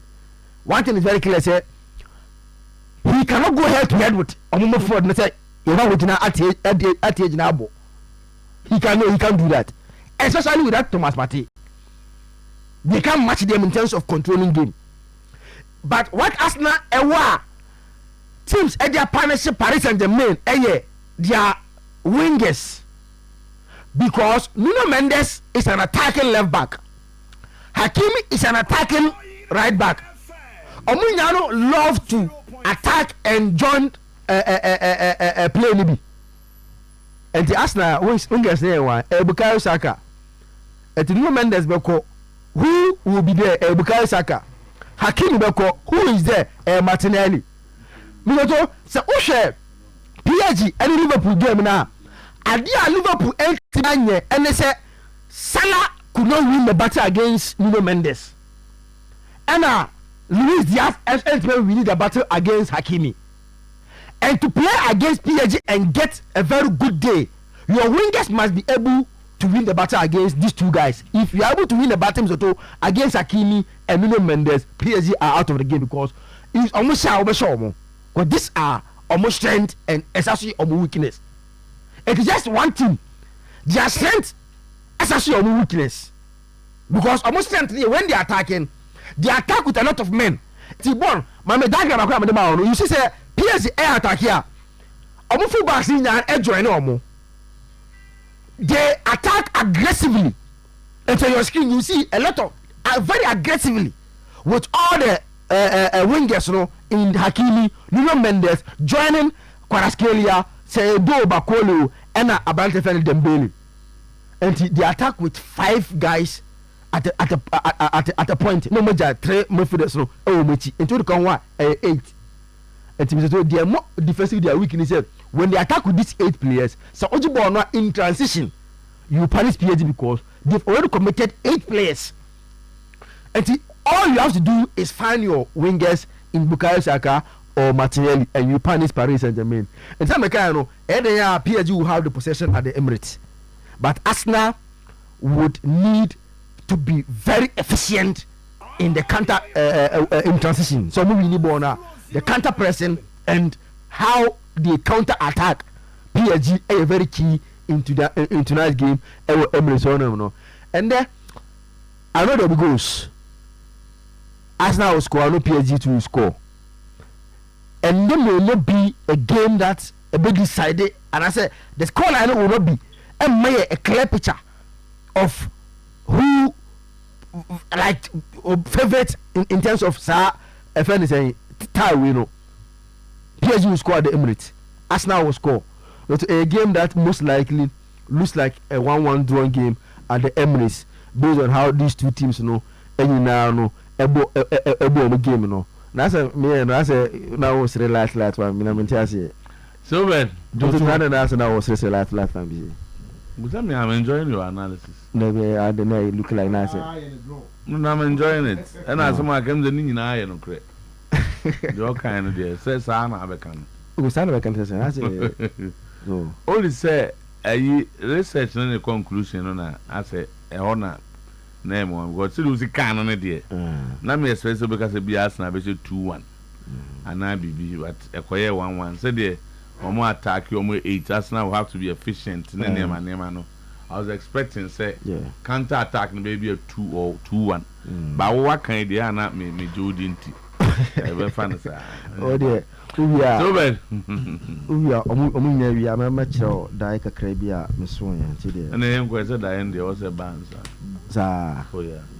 Da when also die bi na obi jubilate ana. Obi Jordan. Na sa PSG a omko Amford. Sa. Me nim why I na e Jordan no. Yeah, me nim why next second leg and first. Yeah, second leg. So the first leg. Yeah, first leg. But what's the way you hold that? Yeah, me kakra bi. Okay. That time na mo here fasting. Na fasting. So one minute you no that be me say and me hu flash kakra bi. Na dey. On po match no. Na enije ni Emirates. Oh, okay. I'm the only time I can 1-1. Na enije ni Emirates. Okay. It's enije no ntina ade na me interpret ni ye. Se match no. Okay. Arsenal e share na bia na slim and na am fi say and now we lose him. But na enije ni Emirates. Okay. That's it. So bad. That's it you. The money also that is a crowd. That's so dear. That's so dear. Hey, it's never assume you there. Yawada. I said any baba couldn't. Yawada now so awesome. It's going to be interesting. But your son is so far. Yes, your son is so far. A month for a starting ball competition in Dawson. And I'll be candy panai. Na si ade no kure kan asem wa mso to na ebra share competition forget about position Arsenal die at the end of the first stage in the crown. We hear say na nipa bebre doubt say whether Arsenal betima be kan the last four. Si e man nipa bebre pen ne paper so mo ntro last four. Yes, based on the na Inter no. No to definitely nanka odi on be ban komo Oshe Barcelona time omu picky they picked at the right time to now be included omu. But me sure say kanipa be expect Madrid at this stage ahead of club of Arsenal. Yes, PSG also had a chance based on to your bubble knockout new year. Yeah permutations were a choir will be able to could do the last four. Now most teams say PSG because not teams now we see and to some extent manageable kakra with the exception of Liverpool dey na dey no between sa kwan na no manam so no na more of PSG Liverpool na man for best take your neck out and a PSG Liverpool free mo dey abeduru but baby na Arsenal na no na attention wa Madrid so but surprisingly Arsenal ya there a lot of people did not expect, and that is the first person man for notice Arsenal's ability to defeat Real Madrid by 5-1 on aggregate. For you to stop Madrid from scoring more than 2 goals in 180 minutes, it's the ability of the Arsenal team. The first thing so be notice and this 180 minutes are king. We are talking 180 minutes and then you say Madrid front train will be a pra. They were all active. But Arsenal's defense, even in the absence of Gabriel, but to him Gabriel importance to the Arsenal defense. Even in his absence, Arsenal team stop Paul Madrid. And so what GDA say Arsenal team stop Madrid. Stopping this PSG attack. And yet they are too difficult for Arsenal. Let's put that one on record. Yes, Kvaratskhelia, Zito, Bakola, Dembele, Mamutu, you no correct cancer individual quality and brilliance. Yeah, arranging Madrid front three in tour, player for player, high level stage. Say maybe a drone, maybe a more dense stage in was so. Obin carry team no cause a surprise. The Madrid team and the Madrid front three have the capability higher than the PSG front three. No matter how much form of move this season, you always pick Kylian Mbappe over Dembele. You pick Vinicius Junior over Kvaratskhelia. You to Rodrigo over Zito. It is a Arsenal to me, Jumana. You should trust Arsenal. And you to no Emirates almost said 3-0, and they kept a clean sheet. Now let's move on to other situations. The other tenor, PSG did back game here. Madrid didn't be after Sebaka the attack. I'm a boss na team number so. Say number one, the PSG team perform better with their blocks and their pressing than Madrid front trainer. And a near headache back for Arsenal game. So we checking Madrid front trainer. We to about 2 leagues new year na 2 legs new year. Now pe players are running the list on the fielder. We 4 na Madrid front trainer omo 3 ewum. First 4 players are Arsenal and Madrid omo running ketua pa omo cover the least kilometers on the field no. Ne Mbappe, Vinicius, Rodrigo no more front first 4 no. But you won't get that against PSG. because against PSG, they perform the pressing and the blocking so well. Pressing here say, so Arsenal decided so about building from back. And now their PSG players imagine I say, oh skip the first line of defense easily. Say the normal against Madrid no. Either Ombe run at you, and that is what we call the pressing. Ombe two also, and now say they will block near say. Saboni kuta Saliba. Player bia or Arsenal bia no se PSG player ben. Enti among creative freedom for other Arsenal players for Saliba to easily spread a pass to a other player. No start to build up no. In some man two amba also say there are two players about so they will cover your passing options, making it difficult for you to build up. The only option Abenyano will be your goalkeeper most of the time when you're free. Now to hona kakada me yemshishe mame. Because in the last 5 to 6 matches, we've seen Saliba see a block on the passing options. Near some blocking and our opponent decided so or pressing or making elementary mistakes leading to goal. The Arsenal need to change their build up because Saliba be jirejina so PSG for me to go so to say Mobrama was and that is one angle that will be interesting in this game. But stopping the PSG from scoring, I trust Arsenal. Now to the Madrid midfield no are on the ball against Arsenal. They were not as technically gifted as this PSG midfield. Me choose words carefully. They are not technically gifted as this PSG midfield.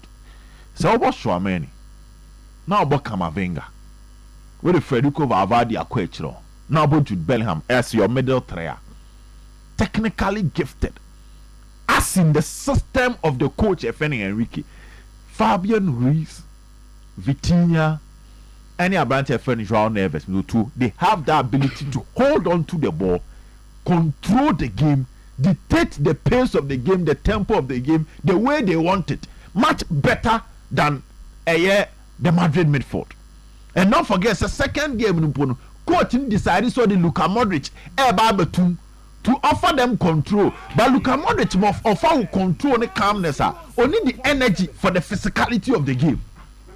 And when Ebema and then Arsenal, I have fit Thomas Partey because to stopping technically gifted midfield, you need to be physical. So I trust Declan Rice to be physical. I trust Odegaard to do the combination of the two, being technically gifted and being physical. But Thomas Partey will be the enforcer in middle for Club FN Arsenal. On the bench enforcer. Nipa baako a megini di say enko betimi a press we betimi a stop the build up, the total control from the PSG midfield near party. I don't think Moreno betimi a say adwuma ne de ama Mr. Otuo. And Moreno free anim ho edina ba etire ho no. Edina ba mfimfi ho no. The disadvantage is that when Moreno gina anim ho a Mr. Otuo, the odema only say onya static. Enti odrop be ka forward a trainer which is Odegaard, Declan Rice and Partey one. No my 4. So Arsenal have more players in the middle to control the middle against any 3-man midfield. But now the neighbor now come out Trossard into me yes Jumano. Say or drop up can feel off one mama build the own to me yes Jumano. And that element will be lacking in Arsenal's game. I think PSG will dominate a year, Mr. Otuo. They will dominate the middle. And that will also be a problem for Arsenal. The last angle near attack I agree perfectly with Zito. Say, and then Nuno Mendes and Bukayo Saka will be an interesting battle. But also, we are against Salah. And it was so well. So, Shena, matches I want offer defensive stability because opponent needs to set back and PSG need to attack. He offer you solid attacking transition and supply. Indeed, I saw no abeba pay goal nibi, and I saw abeba assist. Then there's Ashraf Hakimi. Otuo, it's going to be an interesting game. Actually, the battle between Arsenal's attack and PSG defense look to some extent balanced. But what you should expect is that Arsenal will not play a beautiful football today. Arsenal will call for pure results. The tiki-taka Spanish football versus Otuo Stadia. Atetamo, Una Emre Mono. Spain for almost Spanish ball no different from Catalonia for no the no believe no Basque for no the different from Catalonia for no. But to Arteta type the anti-Spanish football no, and that will reign. That is the moment near Duno. You boy efe. Luis Enrique will still keep to a system. Yen passing and control, more attacking with all the hands you have. But if say Unai Emery mean 3 goals against PSG, I don't think say Arsenal mean 2 goals. Okay. So I'll go for an Arsenal win. Our match, Arsenal to win by a 1 goal margin against PSG. Our next game to 2. May I say, oh, then the dying come Debbie. Good morning. Yeah, some team Simbi no. I come here say I say almost brain na ipe na untimi nyi baako na unya baako na ofo mu mienu story na there is a common phrase when it comes to Champions League. And Champions League in Zito, a trophy I recognize only the winners. Champions League na yebono.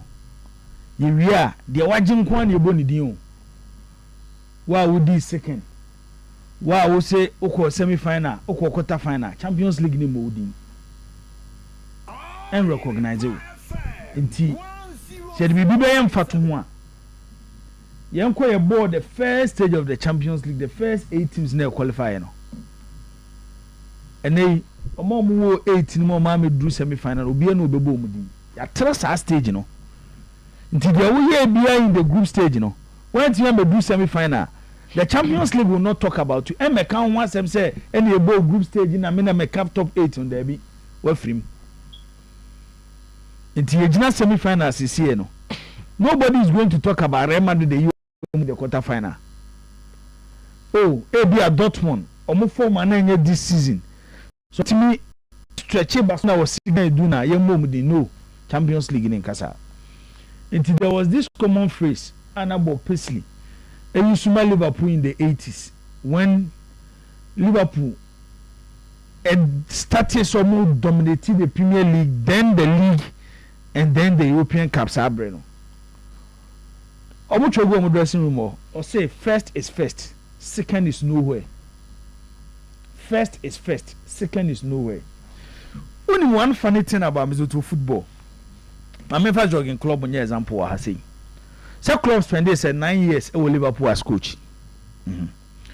One club started the Liverpool process no.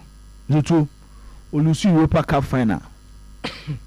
Olusu Champions League final. He was losing Premier League titles to Pep Guardiola's Manchester City. League Cup no Olusu. Nobody talks about Liverpool. But one thing about football, they say, we get close so a process now of reaching the top.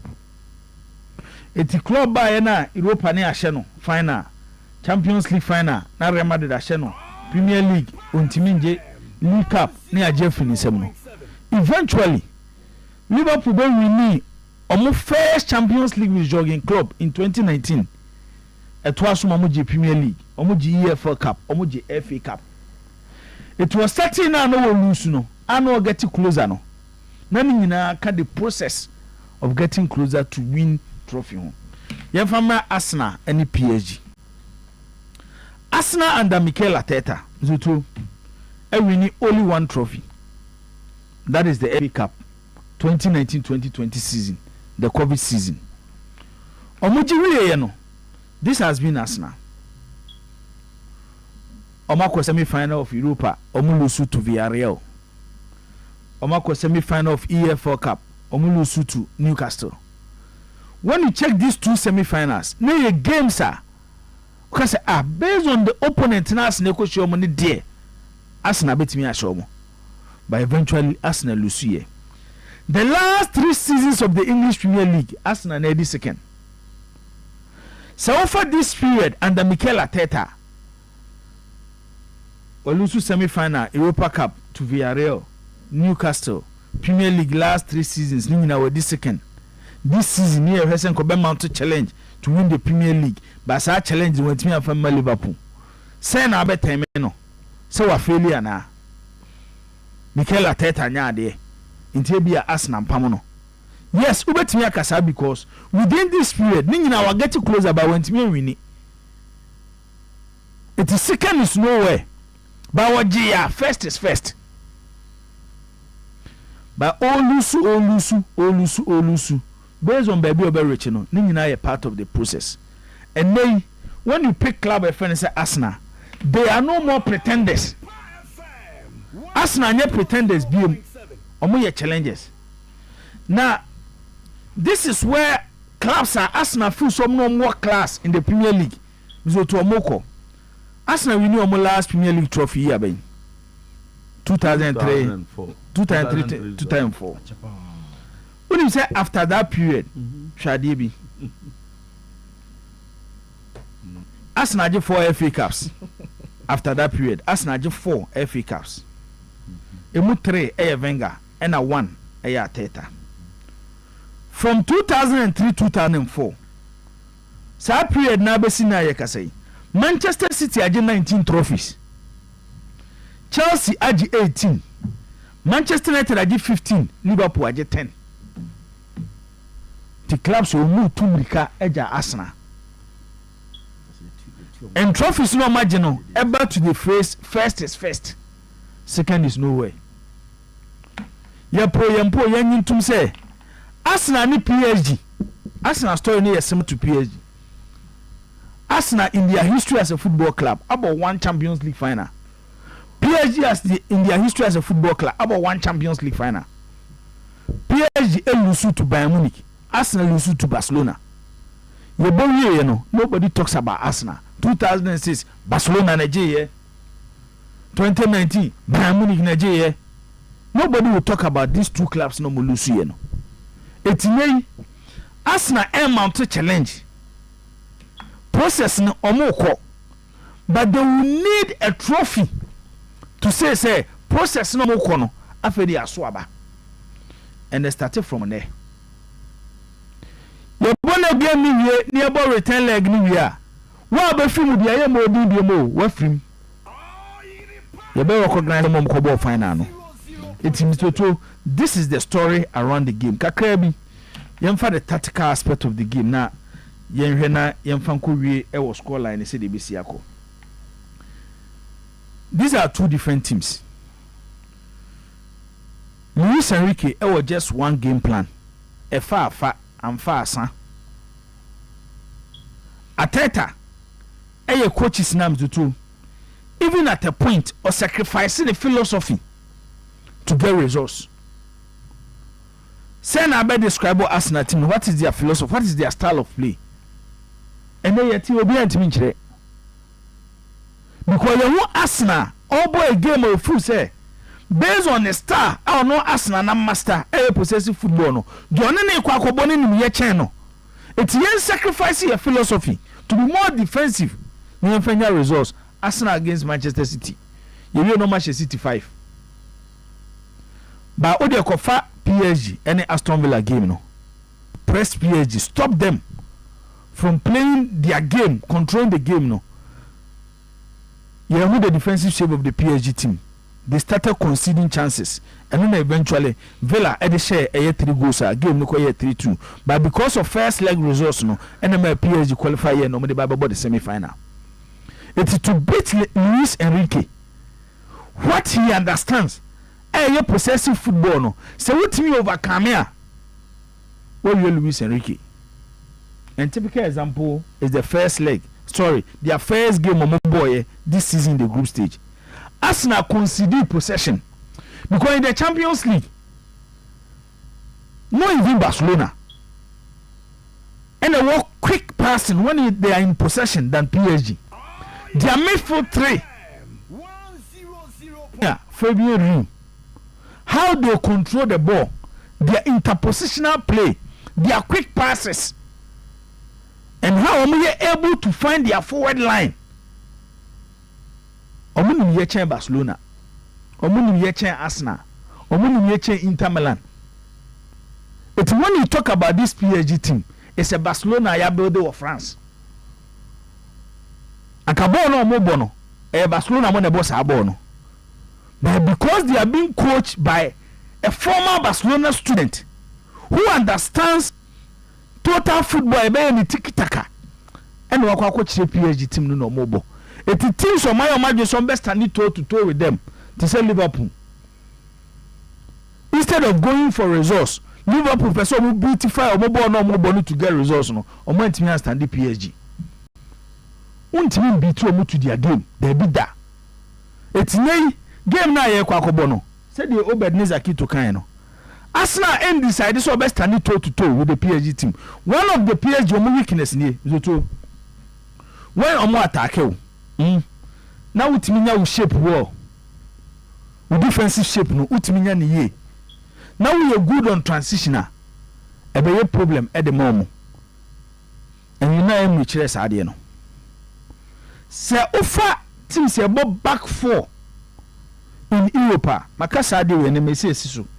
Teams are mobile with back four. You see 4 defenders.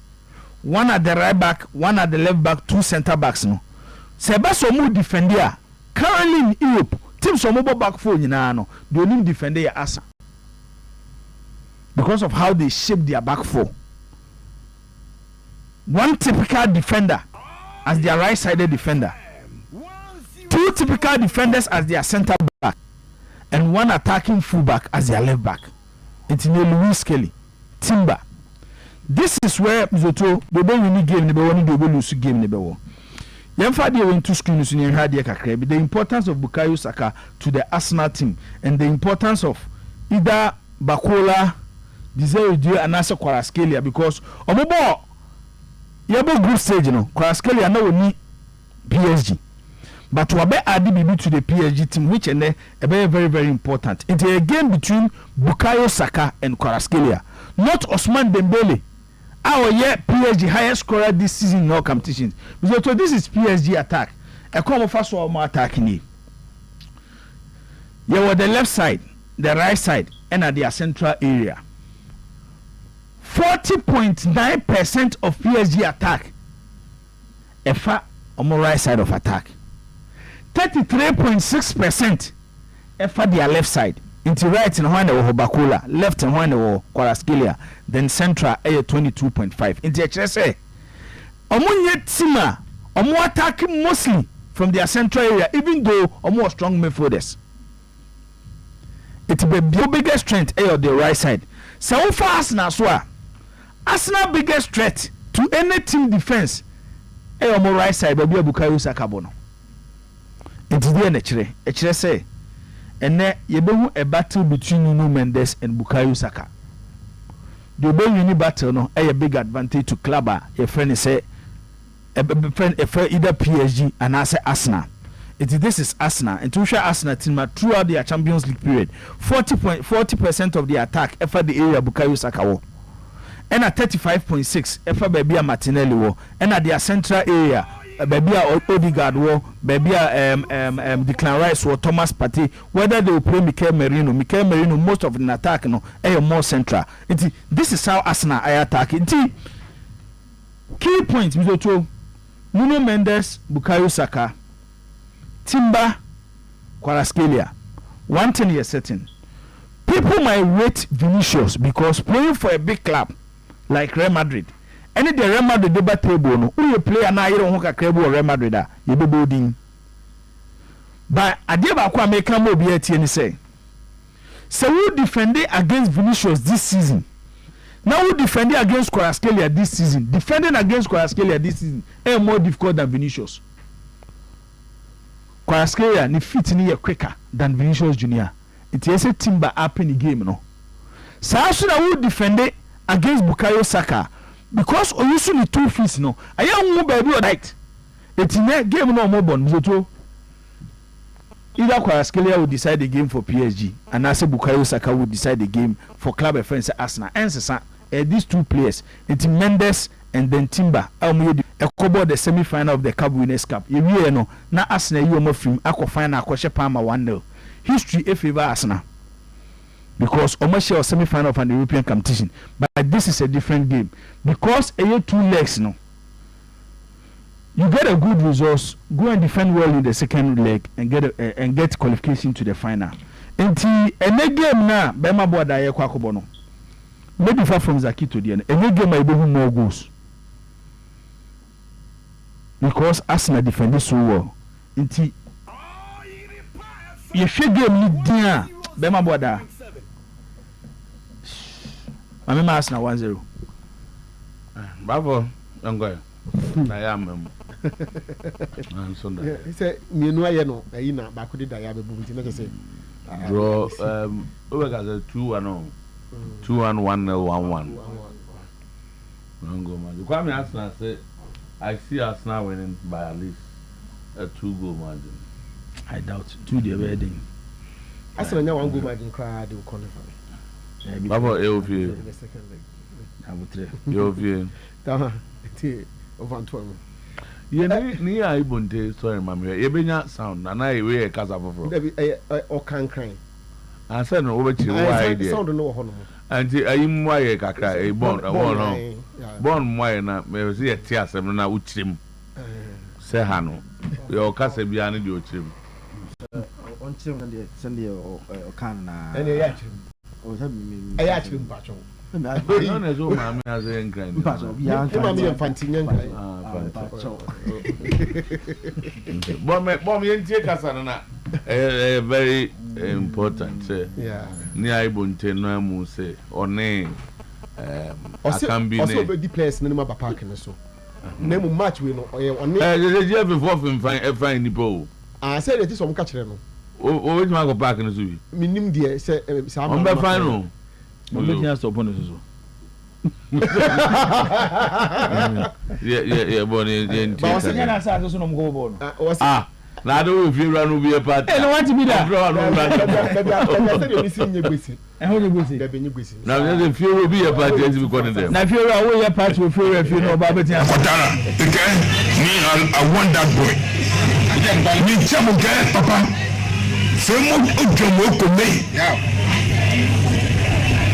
Okay, Aladi Akambi ke get femo ojomo. At Olympics. Na ba so Peter Lamte Olympics. At the time we were 12 players at the Olympics. Olympics. At the time we were 12 Danyanume, Baba Gambo, Chris Aguazi, Press Baba Unyama Cafe. Wanoba, you are very active in the pool. Keep it up. Ni wa don bese ma jeke ele de wolo ha yele fun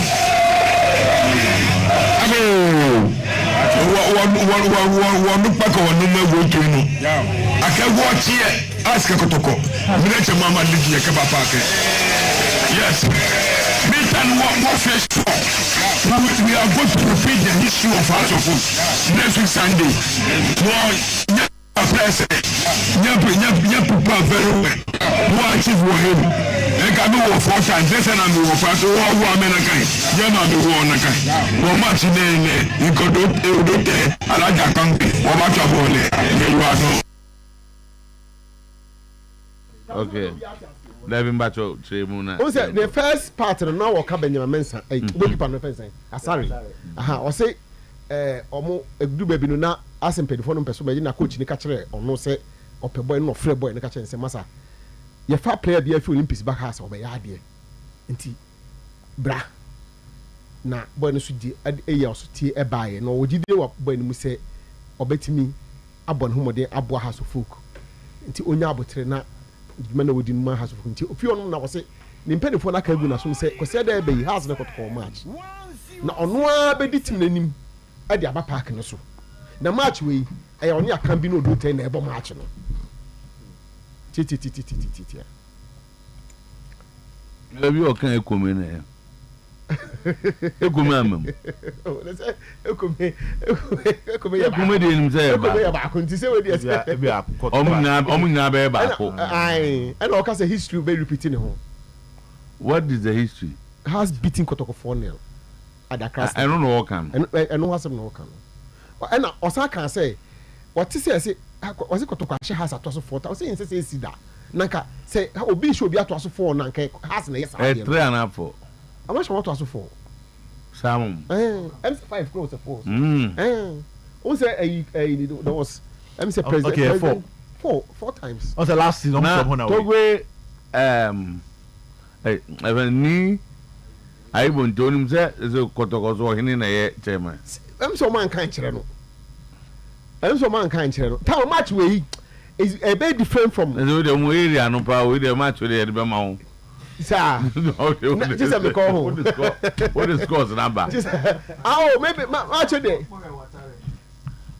also ni history okay Watara no ni that's a coach Watara so na atena o Watara lose 3 o say TJ lose baako na Watara last season ombo ni mienu nyina Okumase na Kotoko share house women away last ombo ni mienu Okumase Kotoko share house women away and on go president cup no the democracy cup no Accra na Kotoko show and on maba Kotoko na Kotoko show the 4 street we can hold there never had drink inum die be had Kotoko nya hope so mu go delete Watara na we say enu ti na o say o mbekwa ko hye o mu jesi no Newton sana o basta ni ayi bonte okasa o kan nyina ma Watara mpija na you na ni mai den se na ni mo so o de o tia o nkan no ni history no okasa there na was Watara so no I say de o na ni mo na di asem na papa ko fa be mi na say so de on go bi no na o mo di mi match o say o mo de o mo ko o mo o come on o mo di wọ́n ní odò tẹ́ ní àkànbí náà. ṣé bọ́ọ̀nù ó ká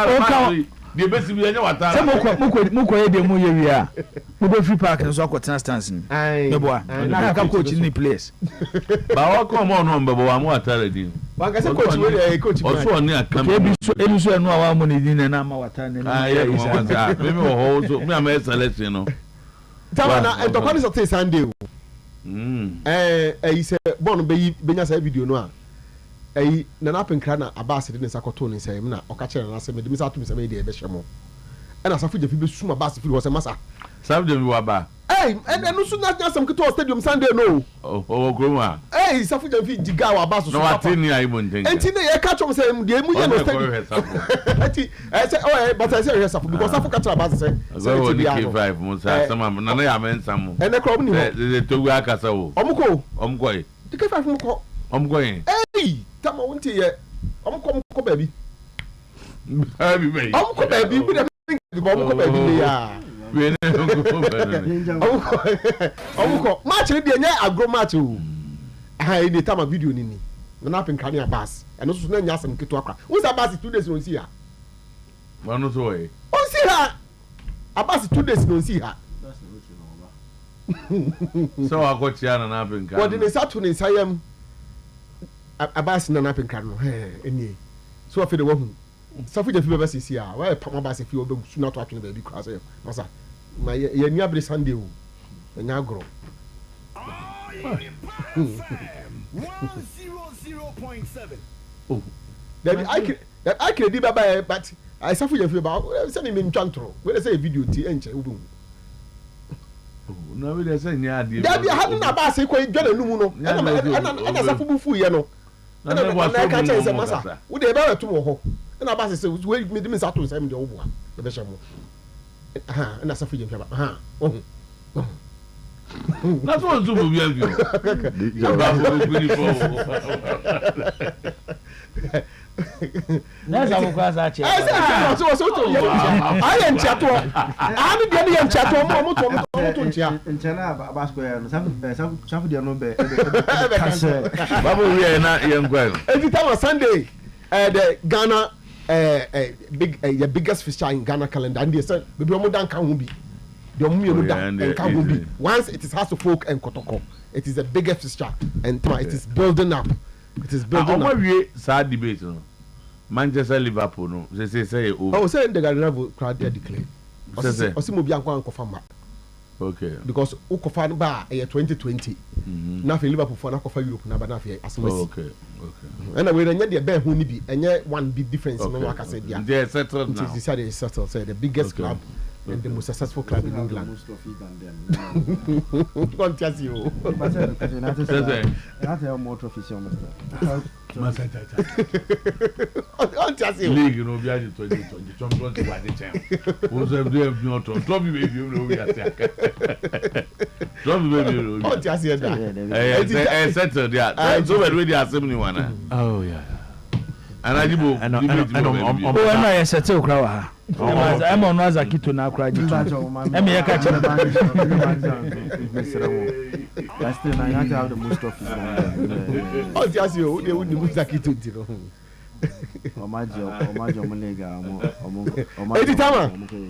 The biggest fish channel, it's coming on. And yesterday, no, about a the most successful English club in England. And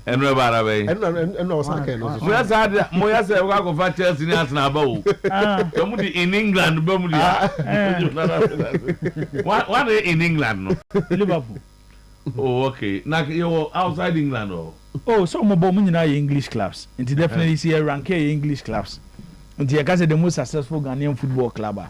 I'm saying in Ghana, the most successful. Oh, so yeah, they are going to be a Ghana.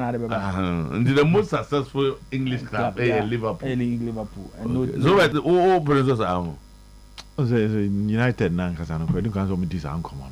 Oh, the video why that I can't now. So my mother that some horse. No, oh, my baby, you know. Now you have to leave. After my Jimmy, place you imagine me, my baby for you. Also, Martin, the problem, no. Why, Liverpool?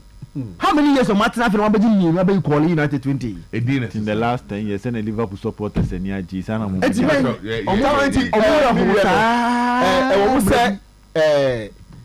let me anonymous. But once there are two issues at stake. So the fact that you are referee can be a big deal. And when I make person call, but I'm saying I'm here so I did so my dark way or ha.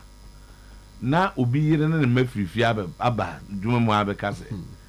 Yes so ye ne natifie ni pizza and amuntu ya ne kantem tino. Ye man nya adwuma. Omuntu omoka. Masa group no dey ati group and TBD da. And the time I made the group no dey between. I don't know rag on my rag for no years. Because rag no o ma a toothless bulldog. Omo hokwa. And the Kasenka rag time akasa e time nka a big issue. But now I'm saying yet two almost seen no. The rag is virtually a useless entity. Usefulness no it's not there it's so and political what said that no my almost and papa no any some interview no can be or say omo ko to asase kaso a omo anka say ye mini stadium ombetimi e dey training omo members no sikasam nti aka ho no mo aka wana gamanza o say ye was ka bia say ye de ma wo mo a security members ne ka no mo so atete wo mo so ye twa members ne ka no mo so atete wo mo na omo de aye no ye ntu omo ka enti omo nya sika funding emfa nye omo project e be boa eventually be san boa e defense saying football no e wo krum ha no enti tama okay the weekend no be be ye league ba some go akodi match no ye say omo say come omo threaten ye adwuma den ka asem beba omo dey threaten ye adwuma dey asem beba na me nye so meeting dey ye adwuma so but mo be dey omo me tama me dey ehia me kase no stage na ye do a league ni mo no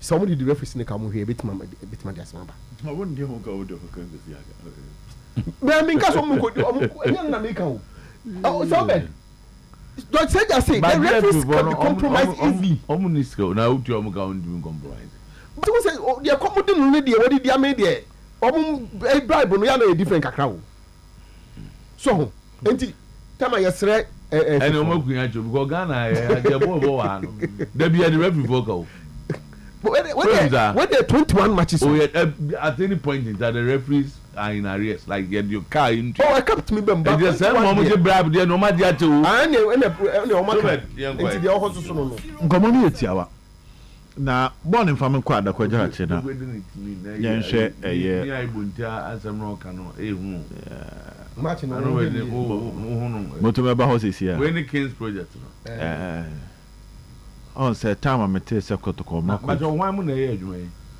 contract na I think so we have to look for Asante Korokona. Contractor na ye no. And so to see a call. Your call na it's also very important. Ye shifi atade. Oh, it's very important. Okwa no shifi atade. Between 6 to 7 months on the baby. But we are if on the project no, circle if on. That I don't know. Oh, no, dear, your mobile to go. Don't comedy this car. I am your botugu. Over to go to a letter, bro. Oh, I am. I don't know. A tear for you. I don't know. No, dear. Information at here and say if Ubiaba Jitis card. What's almost a good idea. I'm on construction Mukakran. Example that's one a soon down the soon. And so like. And I tick. Oh, no, yeah, you was my own baby. Okay. I'm fear you my. You was there. Oh, what does that mean? But the cabana say, who say, you see, there's a good site. Say, I won't be mean go for similar.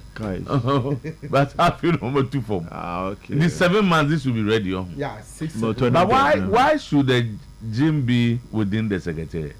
Say, I brought a sign. That's a gym in the secretariat in the Bayasro. Now, seeing in our offices in it, like I stores in the gym. Stores. Oh, say, I didn't bring up a job to know what good name, and the gym not occupy me. Mutu adi dey see urum kakra but dey minimum ne ese dey boy amane ba ko pa obra edi nkomo ne ese ese Mr. Otuo number 1 enya de a obi ba be just to container no and then no so one say Dr. Sapo ade no mka say e was structural defect in this animal enu be gina ho nti o makope FN say architect ne consultant also advice ne say odi more I don't present I don't know the system pillars iron rods mutum the pillars ebe ka ho a ebe maintain no na afi omo de bi so no magu de o maye no fro no de omo de si so enu kan say bro ba akokora akaya ba no ombeti my iron rods se bi wo kra fi bu anaye dan tia timi ye na brosan na say na nya more pillars ebe support but me tell say report to be the manager say ade na mu no to ade na de ne papa mu a dan o men so abro no ko be 12 years de ya no anya botre kakra oh ti we no ye de na oni mfa we no we ndem nim say omo ye gym no wase but dem na jibo ka say circles for the NSL. On say asem ne ba ha, me nyina ye ka bi. Na me wura echi de me kote NSL if circles ni mpo be ya that mode of say ya just no enya de on ba allow. Eno ne de enti as to say circles for ne de no mo ye. And I say if kasiem nko ana ye so to me tell me nka but what I know is that omoni omo say share it to omanim say under no condition on betia say obi mfa na se no ni obiom emfa nkoto na ombe jijiska till the bottom line is no need there you to omo ye free na there is around no ye there no on say na edan bi wo go for okay on say na edan on complete building na etu enya ba ko etu na wo aha etu na wo and I say container project so to na we nya be 6 story 6 dem no say be to 6 dem measure say na abrosan wo abrosan dia wo unya be 3 bia nya bad unya be 3 bia unya dia to aso be 3 sa be 5 6 be miensa lift ni ade wo na obi a office or team manager office we office and the correct oh ka press briefing you know no big conference be one of the floors no a tactical breakdown here there but en cafeteria but no to no crane yes no market papa no market papa and then on said na dey make us say Kotoko should check how they spend no because $36,000 coach 36,000 all these months I say so much the 1 month so any abroche for no so Africa here no to and so if the coach Kotoko should start this to Sanyoma way the need of the club and yet the want now that the playing body and good coach say the need of the club. The club should start targeting. Yeah, has supposed to see be almost say, and then here now. Mimi nkabida say club. What you do say who see dying. Dan will be you should die and your man. Yes, Dan who see the Ababe was say, oh, Jeff Fansa, you didn't turn to Akugumo. Wouldn't be cry. Now we see the Abbey you swag. Man, there's no way I'll condemn that. Over Monaco, own see then top Benz. This car Benz. I'm out there go see them. It depends. I know, sir. It's a fully programmed by the club, the owner. Because initially, some of the members even came out and said, said they will initially bring 50,000. What kind of chief for? No. All members now because they don't have that money lying down there. It's they no credit.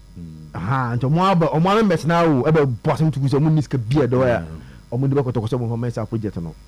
And there were a lot of question marks around it. Omuboguye. No Kwakogua again. So to look upon say, me feel say rag. I don't know why they still, because they are not relevant now. Say Joyce say Jawuna. The Mukono is dead. Why is it dead? I didn't. No, I said if you know that. And you know, say they are no more.